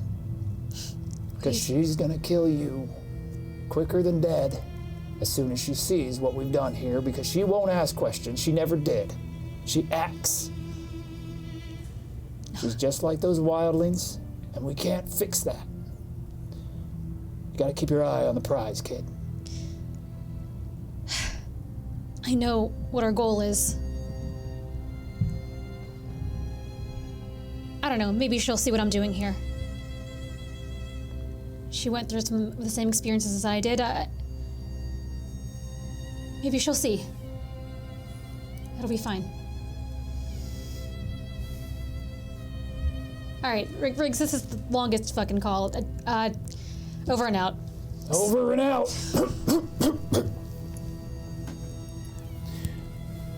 You stare back at the workers as the soldiers usher them back to Pine Haven, marching them in orderly lines.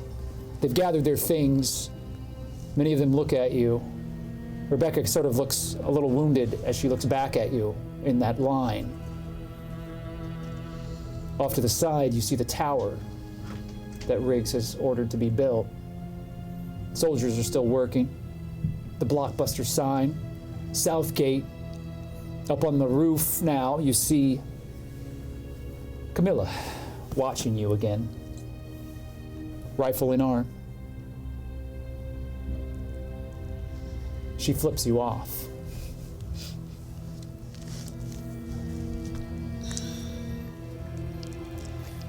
I guess my work here is done.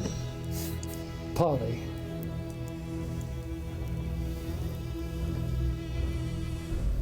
Three months have passed since Babylon. Where are you? I am out in the wilderness. I have taken Providence and Spike, and I've gathered up these remaining wild children of Achira's and found my stride in that. I used to have my own group that I led. That's my home turf. And we are out here tracking, searching for Achira. You've got a collection of wildlings. No one's really ever in charge in these groups. It's sort of an open democracy of conversation, hand signals, and general understanding. That's what makes it so good. Individuals who work together but maintain their individuality, but always keep their eye on the greater good for all involved. You've got TV and Bebe and a few of the others. They came with you, hesitantly at first, but over the months, you know you're one of them again, despite the monstrosity that you've brought with you. Providence is always close to you.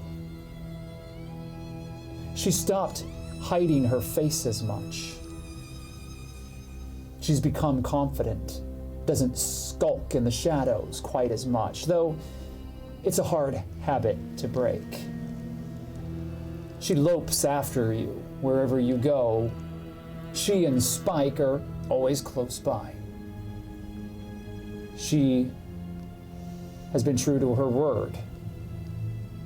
She hasn't harmed you, hasn't threatened you, and has never hurt anyone that you haven't given her permission to hurt. She does have needs, however. She has to eat. Have you facilitated this? Depends. If we ever ran into one of those white armored individuals, abso-fucking-lutely. You haven't seen one of those individuals Of course. since Achira disappeared. Oh, In that's fact, a good lead. No one believes you when you speak of them. Those within your group do, though. Bebe, TV, they saw what happened. Though they didn't quite see the attackers, they believe that something bigger than all of you is out there.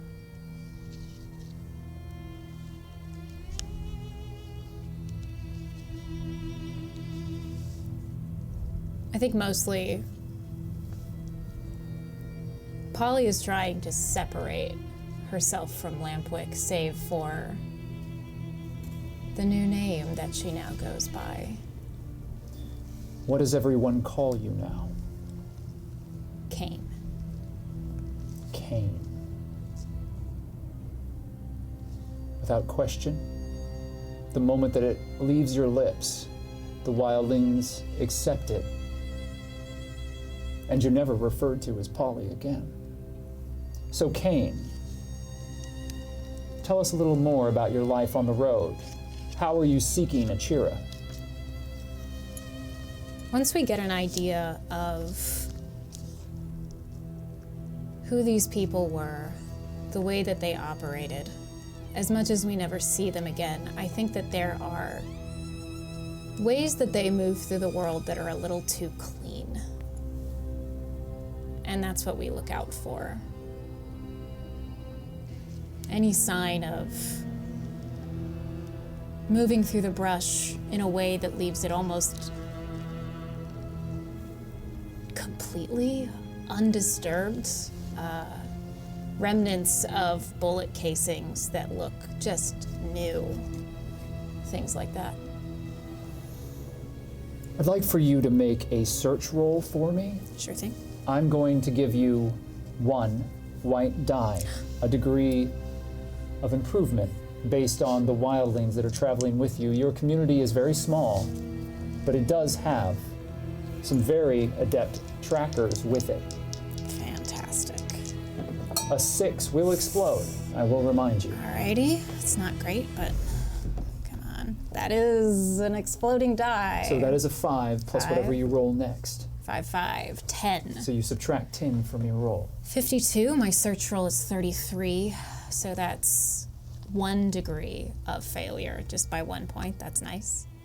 I'm going to spend 2 of my own points. And There are 5 remaining in the communal pool. 5 in the pool. And I'm spending 50 risk. And 1 point from the communal pool to give me 2 degrees of success. Very well.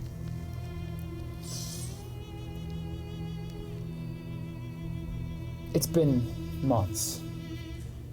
You and your allies have been searching for so long. You've begun to think that maybe it's not possible to find these people. But then something happens.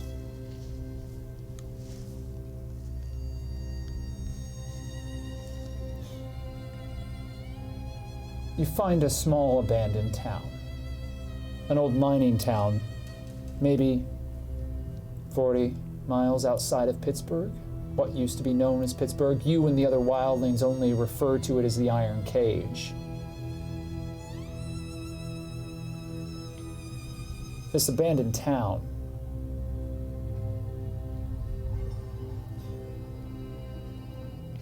it's a little too clean.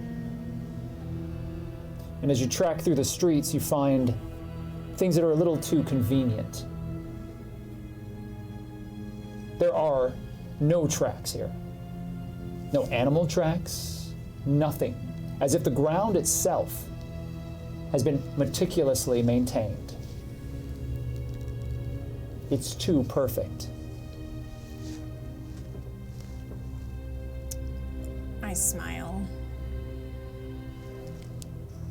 Turn back to the group. And say to the one, I think right behind me, which is probably TV. Looks like we finally found something. Do you enter into the town? Absolutely. Achira. You hear the radio. They're approaching.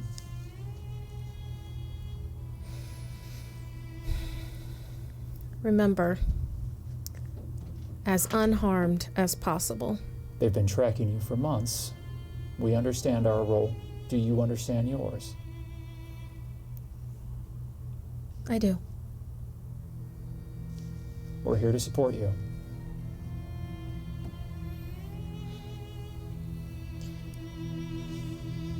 Wait until they get closer, and then go through with the plan. Affirmative. Achira, what do you do?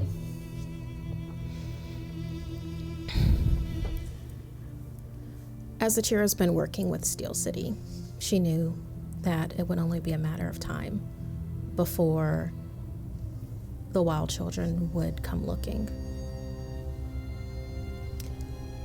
So she made plans accordingly to be able to capture them when they came. The rest of the specters are prepared. They've armed themselves with non-lethal weaponry. They will execute upon your command and your command only. You're dressed in the white armor of a specter. Underneath the helmet, you see clearly the wildlings working their way through this town. They took the bait. You see TV and Bebe. But you also see Polly. Which is surprising. And something else behind Polly. A girl that's not a girl at all. You see the twisted, malformed abomination that is clearly one of the infected. A jagged mouth works its way across her entire head into her hairline, and her eyes are misshapen and on the wrong sides of her face. Her tongue lolls out, and like one of Lampwick's tentacles lashes around her as she runs after Polly, next to a scrappy dog that you recognize. All of them unharmed but that one. That thing. If you can separate it, that would be good. That seems like one of the special ones and we need something to experiment on. But if you can't take it alive, well, so to speak, make sure to take that one out. Affirmative, 13. We're in position, ready to execute upon your command.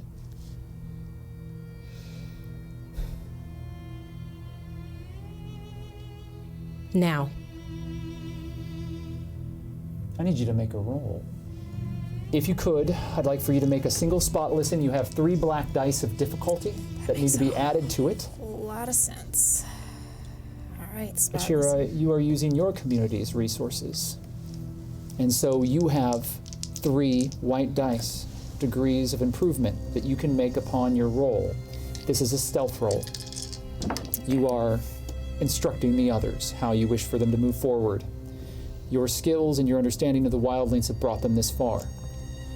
All right, I got a 36 plus 5 is a 41. It's 1 degree of failure. I asked you first, Kane, so I'll give you the first opportunity to take from the communal pool. Absolutely. There are currently 6 in the communal pool that you can draw from. I'll remind you that I'll be asking Achira the same question Yes, next. you will. Crap. This is quite an opportunity I have here. I will be using, I have 4 left of my own. I have 1 degree of failure. I'm going to use 1 of my points to take it to a flat. That is a wash, which is still a failure. And then 3 points from the communal pool. 3 points from the communal pool, leave 3 remaining. It's not a critical success, which is what you needed. You have succeeded, but too late. Okay. I'd like for you now, as I go to Achira to get her next action, I'd like for you to make a dodge roll. Achira, how did you do? I got a 21 without using any competency points. My stealth is a 50. Exceptional.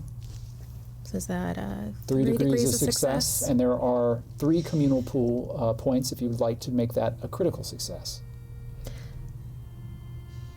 Have I turned this area into a location hazard? Not for you. Kane, you're in a location hazard. Nice. I don't get anything for that, but it feels good.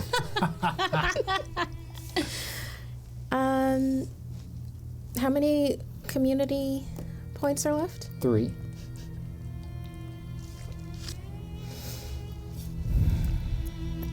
Well, I only need 2 to make this a critical success, so That I is will correct. use 2 of the community pool. Leaving 1 in the community pool. Yes. How's that dodge roll? Pretty good, but I'd like to make it better. I got 1 degree of success. I'm going to use that last communal point and 2 of my own to get that to a critical success. With a critical success, you are the only one of the wildlings that dodge the darts that find their way into their necks. You ducked just in time, but it wasn't just your instincts. You heard in the back of your head, "They're here." Just in Immediate time. drop. Yeah. And as you drop, the dart shoots past you and hits the ground. Fuckers. Providence looks back and forth, a dart in her neck. She pulls it out. What are they? In here, and I pull Providence as quickly as I can down beneath cover. You pull Providence, and both of you roll underneath the porch of one of the buildings. Spike runs after you, barking loudly. I want to try to get a look at where these people are coming from. They seem to be on the rooftops. You couldn't get a good glimpse, but for a moment, you thought you saw a blur of white. Now, it's March. Most of the snow has melted. It's still very cold, but the snowfall in the area has receded as spring has started to break through. Fuck. And everyone's down. They are out, correct? The remaining wildlings are all unconscious on the ground. It looks like, now that you can see them clearly, they've been drugged the exact same way that you found them back at Babylon. You don't think that they're dead. They seem to be breathing. All right, Providence. I don't think they're leaving us this time. They trapped us. Yeah, they did. But we don't leave people behind. Achira has broken away to personally go after Polly. Okay, you've broken away from the others. Some of them have already spread out. The two specters that were near you, 6 and 19, move back and communicate with you and the others as you move forward. I give directions to 3 others because Polly, as far as Achira knows, this is Polly. Yeah, no worries until you know. Yeah.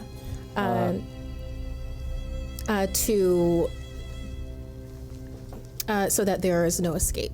Mm-hmm. I'd like for you to make a command roll with your 3 dice of improvement included. Okay. All right, I'm not going to use you anymore. All right. Ooh. That's 8. The Citadel has my also God. received a supply drop. You are now in the lead. No. The Citadel Pine Haven Collective is now at 6, beating Babylon at 5. Citadel, thanks you. 17. I know that I just used up all those points, gang. There are 2 in the communal pool currently. How you doing? Thanks, Shea Pistol. Is that right? Did I do that right? Yeah, my command is, that's, okay, I ended up getting 17 points to take away from that roll, but my command is not good. Like, it never has been. We will be using some Gestalt after this session. You can improve it then, but until then, what did you end up getting? Because my command is a 35, and then with the minus of the 17, it gets me to a 51. So that is, what is that? 2 degrees of failure. Yeah. Take the 2. I'm taking the 2 out of the community pool Emptying the communal pool once again. and using 2 of my own. I'll use 3 of my own. All right, that gives you a critical success.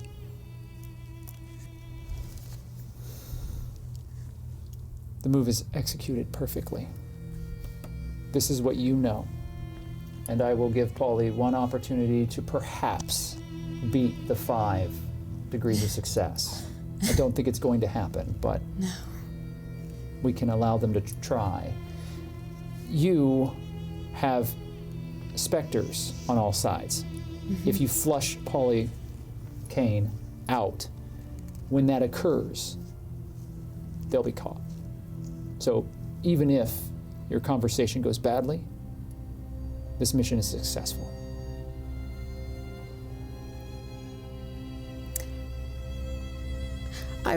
Something that I would assume, and even if it wasn't before, is that the Spectre helmets probably have a voice modulator on them. They do.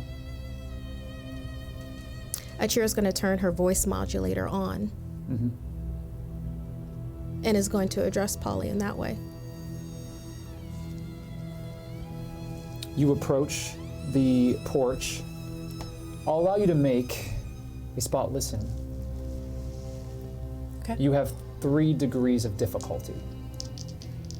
However, before you roll, you could lean into the abilities that Providence has and allow Providence more freedom than you have in the past.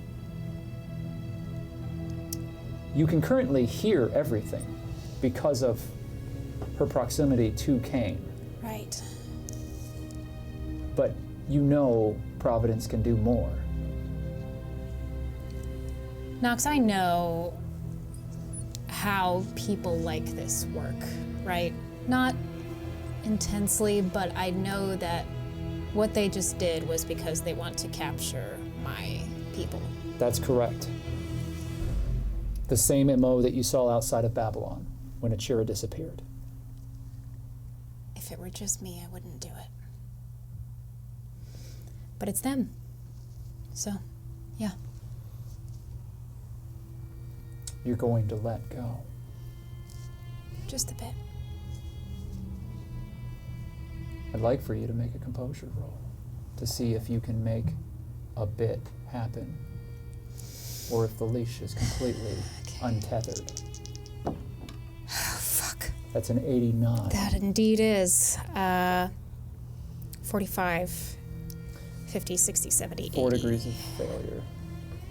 I do not want a catastrophic failure right now. It is certainly catastrophic. I am going to use my last point just to take it down to 3. There is nothing in the communal pool. The two of you have drained it completely. Spite is a beautiful thing. Damn. I hope it doesn't eat one of the wild children. Me too. Oh. That 50 risk that I spent, That was for me. that was for you. I feel special. I'm going to give you an opportunity here. Okay. If you give me 10,000 survival points, What? Sorry. I will allow you to mitigate what's about to happen. Now, the group has 16,000 currently in the group survival pool. Now, these are the same points that you'll be using after the session to split amongst yourselves and improve your abilities after the 3 months has passed.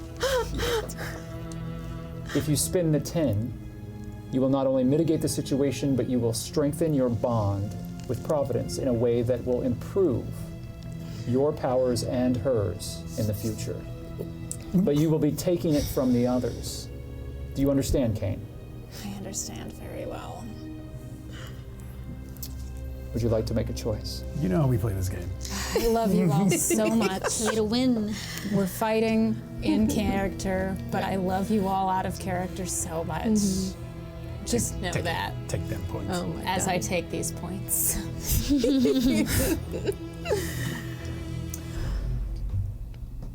The risk isn't destroyed. It's now directed by you. You see Providence hidden there in the dark with you under the porch.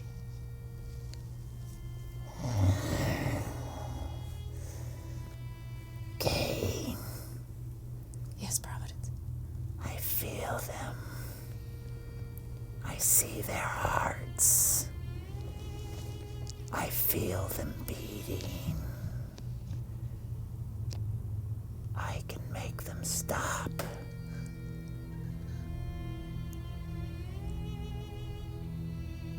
But I made a promise. Which ones are you stopping, Providence?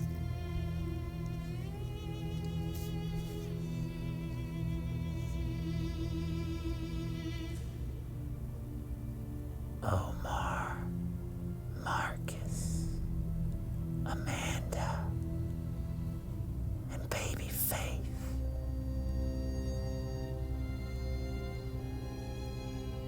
I know that. I see their hearts, and I hear their names.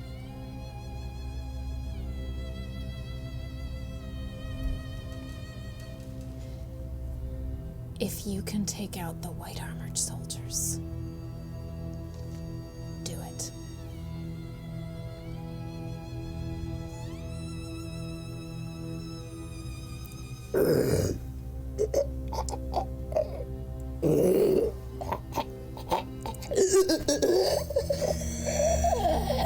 Her face breaks open and her skull cracks as you see black tendrils spring forth and start to coil in the darkness around you. And there's a light that emerges. As a ringing begins in your ears, Achira.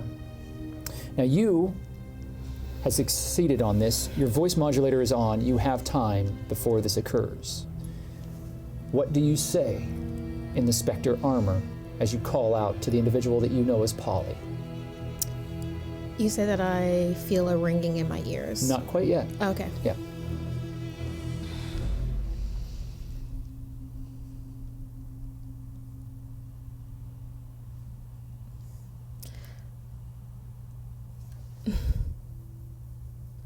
I believe that in the times that Polly and Achira were traveling, after Three Rivers, surviving that together and bonding over their time at Pine Haven, that Achira shared a lot of herself with Polly, as Polly did share a lot of herself with Achira. And I think during that time, Achira would have taught Polly a lot about the 90s in general. She would have told her about her travels. She would have told her how much Polly reminded her of Malibu Stacy. And with the voice modulator on, Achira would start singing the Cheers theme song.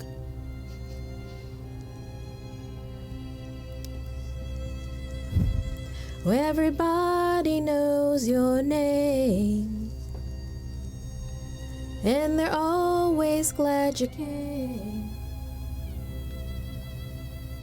You wanna be where you can see. Wait, fuck, Providence, stop. Troubles are Providence, stop. And I grab her. Nope. I need you to I make know. a final composure roll. Yeah, it makes a lot of sense. And you're going to slam the door on Providence and stop what is happening. I'm going to try, but I am fully fine with 3 dice of difficulty are added to this roll. Okay. Fuck. That's an exploding die. Okay, so that's 5. 4 plus 5 is 9. Oh.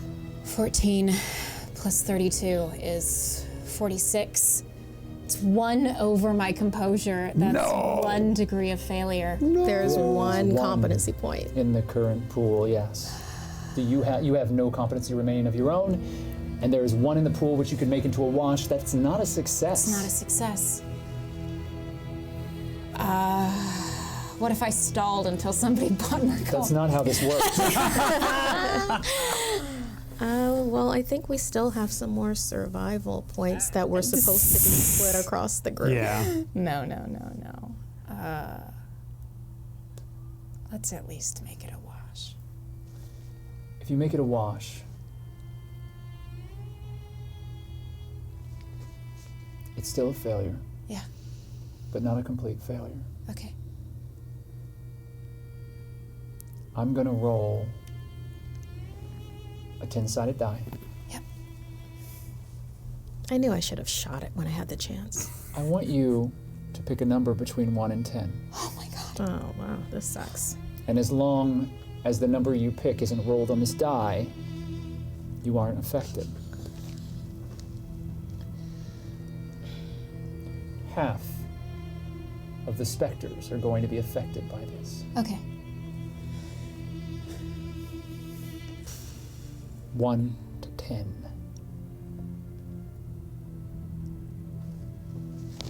Uh, 4. Wow.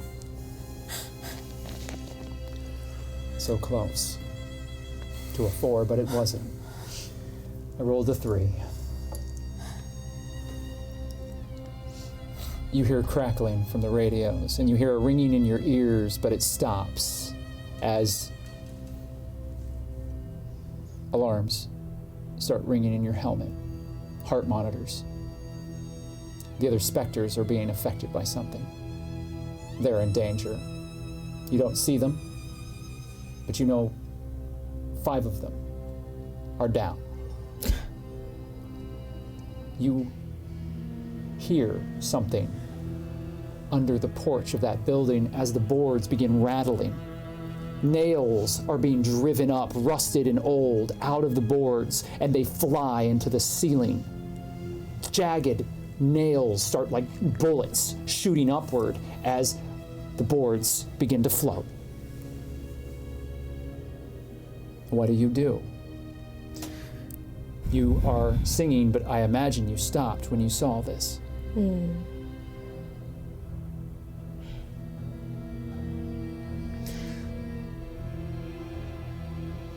I know that Polly is under there with that thing, and I've seen this before.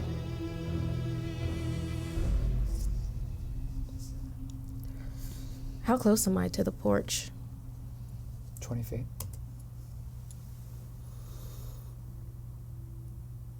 You said that there was a white light that came out of Providence. Make a spot listen check. Like No. under the porch, if the porch is dark, I wouldn't just... There's a See general that? glow, but I'd like for you to make a spot listen check to see if you can pinpoint exactly where that light's coming from. Okay. I will also point out that I said that Polly grabbed Providence. Kane did. So I haven't forgotten where Kane is. Kane is you? wrapped around Providence. I'm literally just trying not to just throw an explosive under there right now. Choices need to be made. Trying to get you. Yeah, I'm not able to tell. I just see general. I mean, I can bust that down, but It's a pretty bad failure. I think it's at least 4 degrees, isn't it? I'll allow you to roll 1 dice of improvement, but the others have been disabled. that's 2 degrees of failure because this is a 77 and 79 would be 3 degrees, so it's 2 degrees of failure. 2 degrees of failure. There are no points in the communal pool, and we're going to let that ride. I really wanted to save my competency points for a headshot for a I very... imagine you would like that. Yeah. Is this a location hazard now? People are dropping around like flies. I think maybe perhaps Providence has made it one. Not yet. You leave my baby alone. Soon. Maybe soon.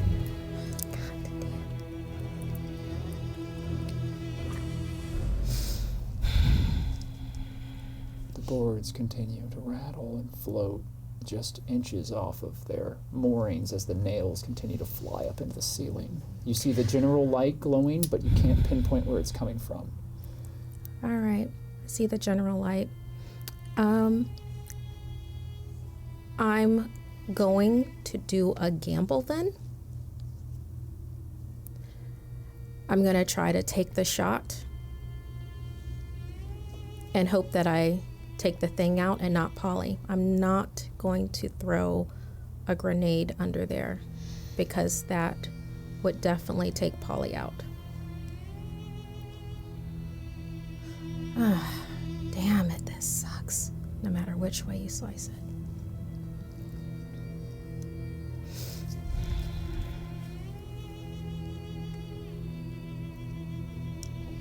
I don't even know which one to use.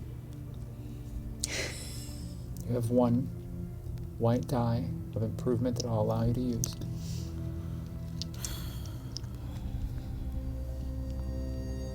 And you're trying to make the shot Yeah, to disable the thing that you know is under there with the person that you know is Polly. yeah.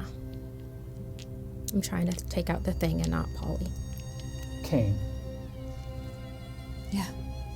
Providence stops under your command. The boards drop Nails clatter around you. The light rescinds as her face closes back up, and she conceals it with her hands once more as she holds on to you in a loving hug, wrapping herself around you. Okay. Did I do bad? This time, actually, no, Providence. That was my fault. Don't tell Father. No.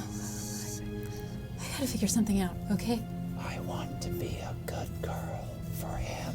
You're good.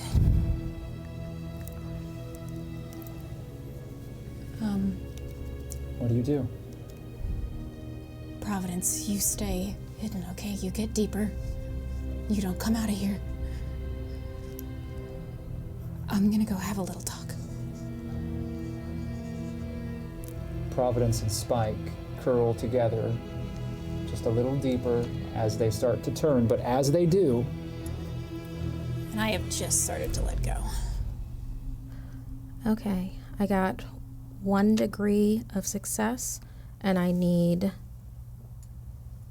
4 degrees of success for a headshot, correct? with a clear shot, you can spin the competency and you'll have a chance at a headshot. But since you don't have a clear view of your target, you're taking that gamble. How about if I use 4 competency points to make it 5 degrees of success to take out the With thing? 5 degrees of success, I don't think I could argue with you, but how many competency would you have remaining? I have exactly 4 left. So you would have no competency I would points have no remaining. competency points remaining. Is this what you want to do? I don't believe that I have a choice here. Understood. Half of my team is perhaps mortally wounded.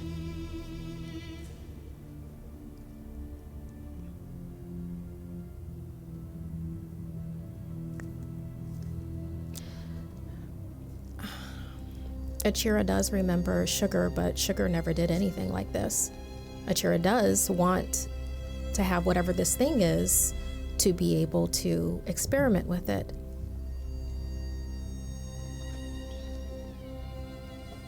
But it's too powerful. We even tried to trank it and it didn't go down. It's a tough decision. You know that the dead usually aren't affected by tranquilizers, though. With a choice of this magnitude, you can spend 5, and I'll allow you to call the shot. Or you can spend 4, and we'll see what happens. Well, 4 will make it the 5 if I spend all 4. I see. Okay.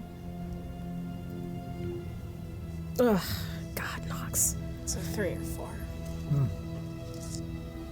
I need you to make a decision. Okay. Having 1 competency point doesn't really do anything for anybody, so I'll spend the 4. Roll a single black d6.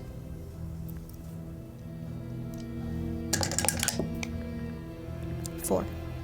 It's a night of 4s. Providence's head explodes next to you. Black bile covers you as her body falls limp. No! And you go into silence.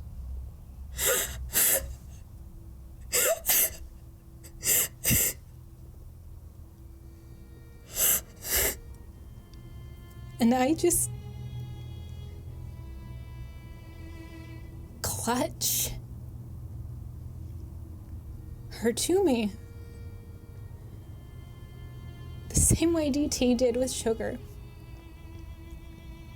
And you hear a scream that I do not.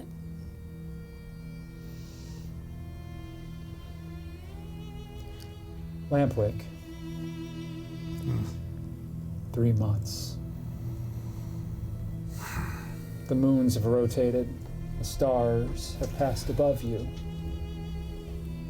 So much has occurred. Tell me a little about what you've been doing here before I describe where you are in this moment.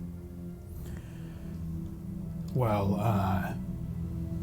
I think one thing that Lampwick knows for certain is that he's learned more about what's happening with perhaps the shepherds and the mother, and knows that at least he believes that he's going to have to battle for his influence over his group.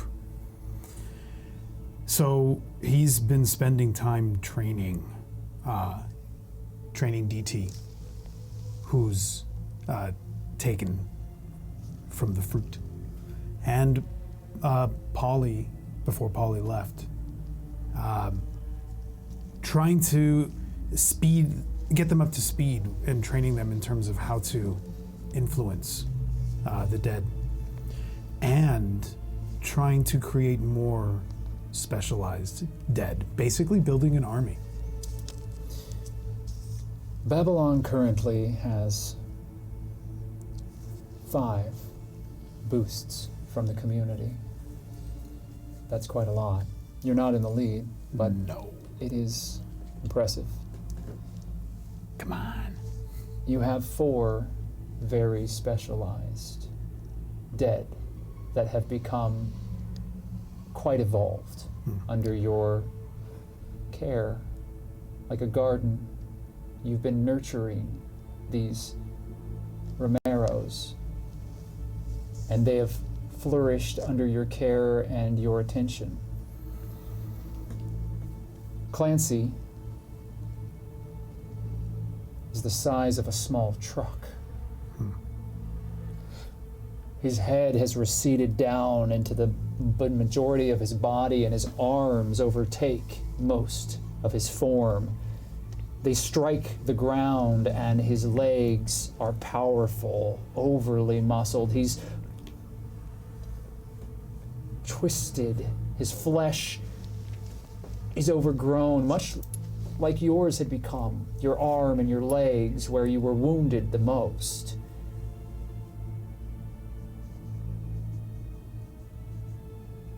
Three others are there as well.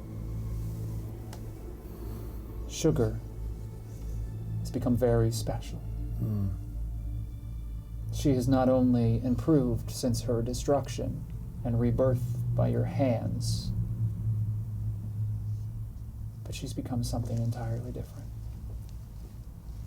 Her intelligence is remarkable.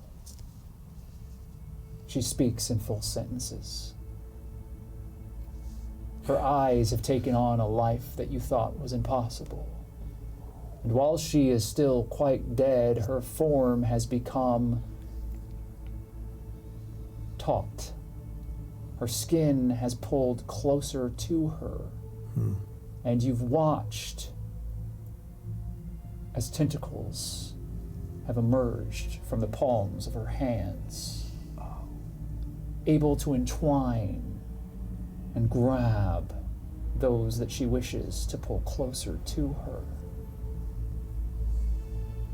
Another one of your stalkers has become an alpha in a pack of stalkers, the quick animalistic dead. Larger than the others, the bestial form has no eyes and is a skull of pure teeth. Its skin is mottled like rot, but it works in a shimmering camouflage that moves and changes as it stalks through the treetops.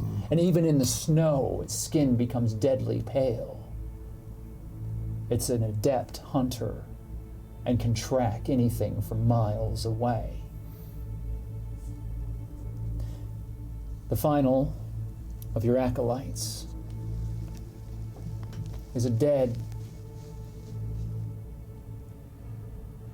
that has splayed their own face off with a series of bones that work around their head like a crown, exposing their skull. The tendons of their muscles work, and their rotten eyes move about them.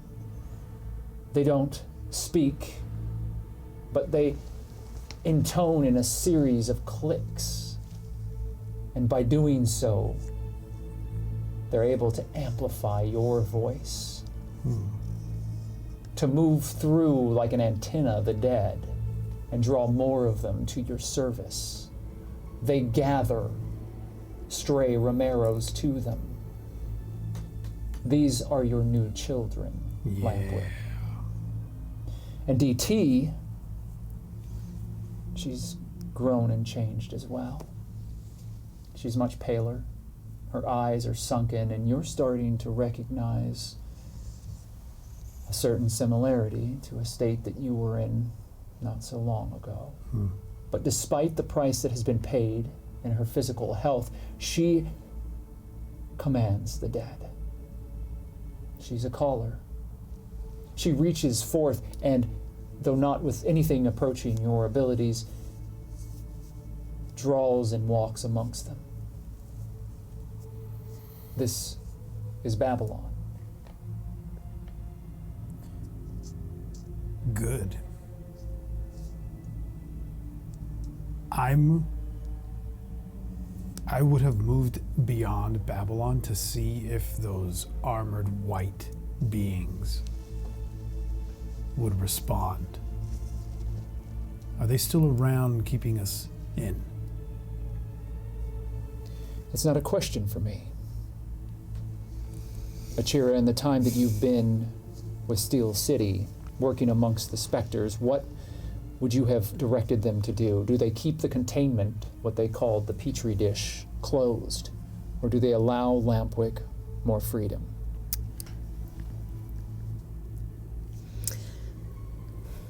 It isn't just about the undead anymore. That is the main thing, the main mission, to be able to take care of that. However, there were problems before when we tried to keep them contained. I think we would steer them.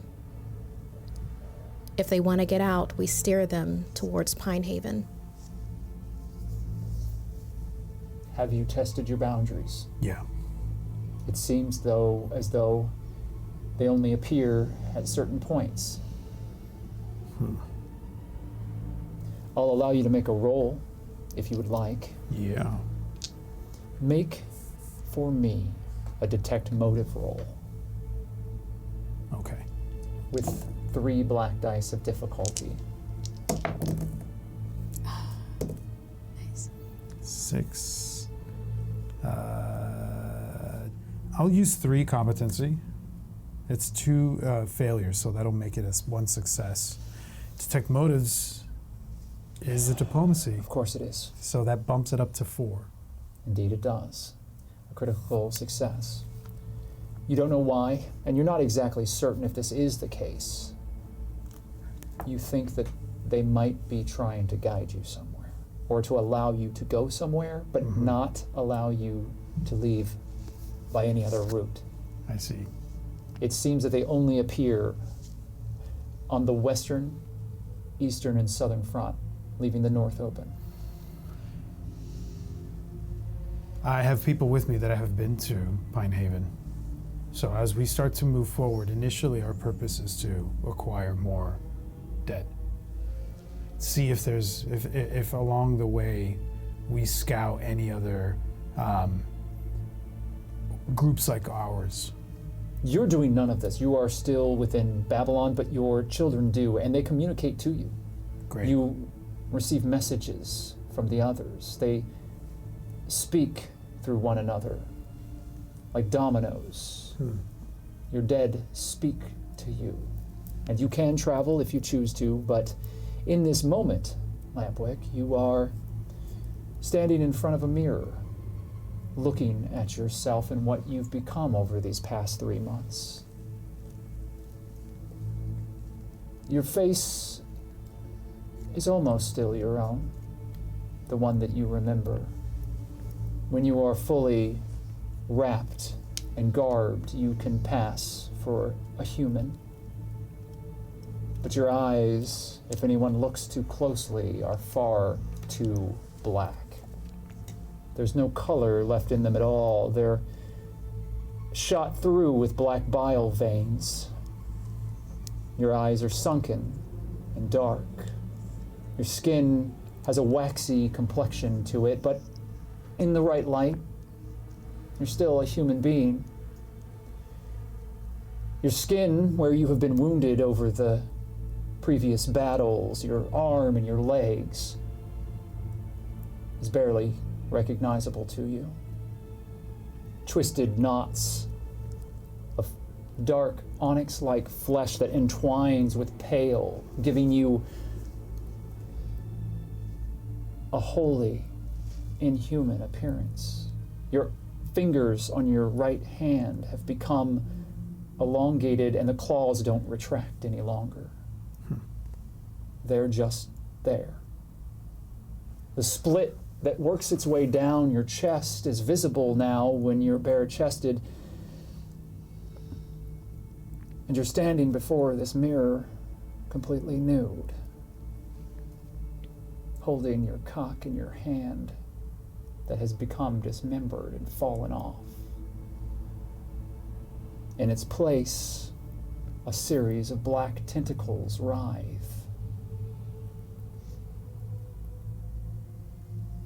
Your legs are bending backwards. Your knees work both ways now. And you've spit another tooth onto the ground as you feel new teeth pressing their way into your mouth. What do you do?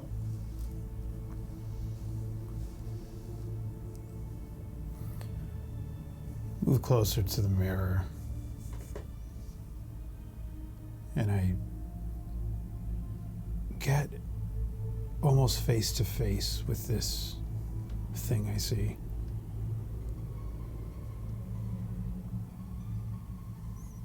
And I breathe on the mirror. Just let out a breath. Does it fog the mirror up? It does.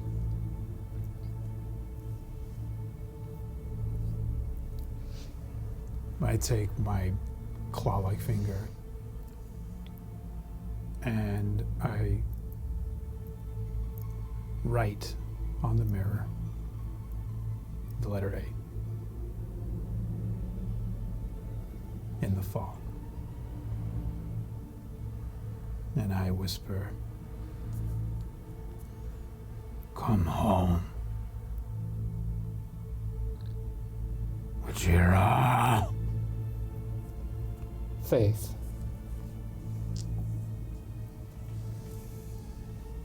The tower is complete. Do you follow through with Riggs' plan? Do you signal everyone? Reinforcements have come. The helicopter is parked on the top of Pine Haven. A new force of workers has been delivered. You're fortified, but you need more people. It doesn't matter. It's time! The soldiers take your order, and there's an explosion, as in the night, an intense blue firework explodes over Pine Haven.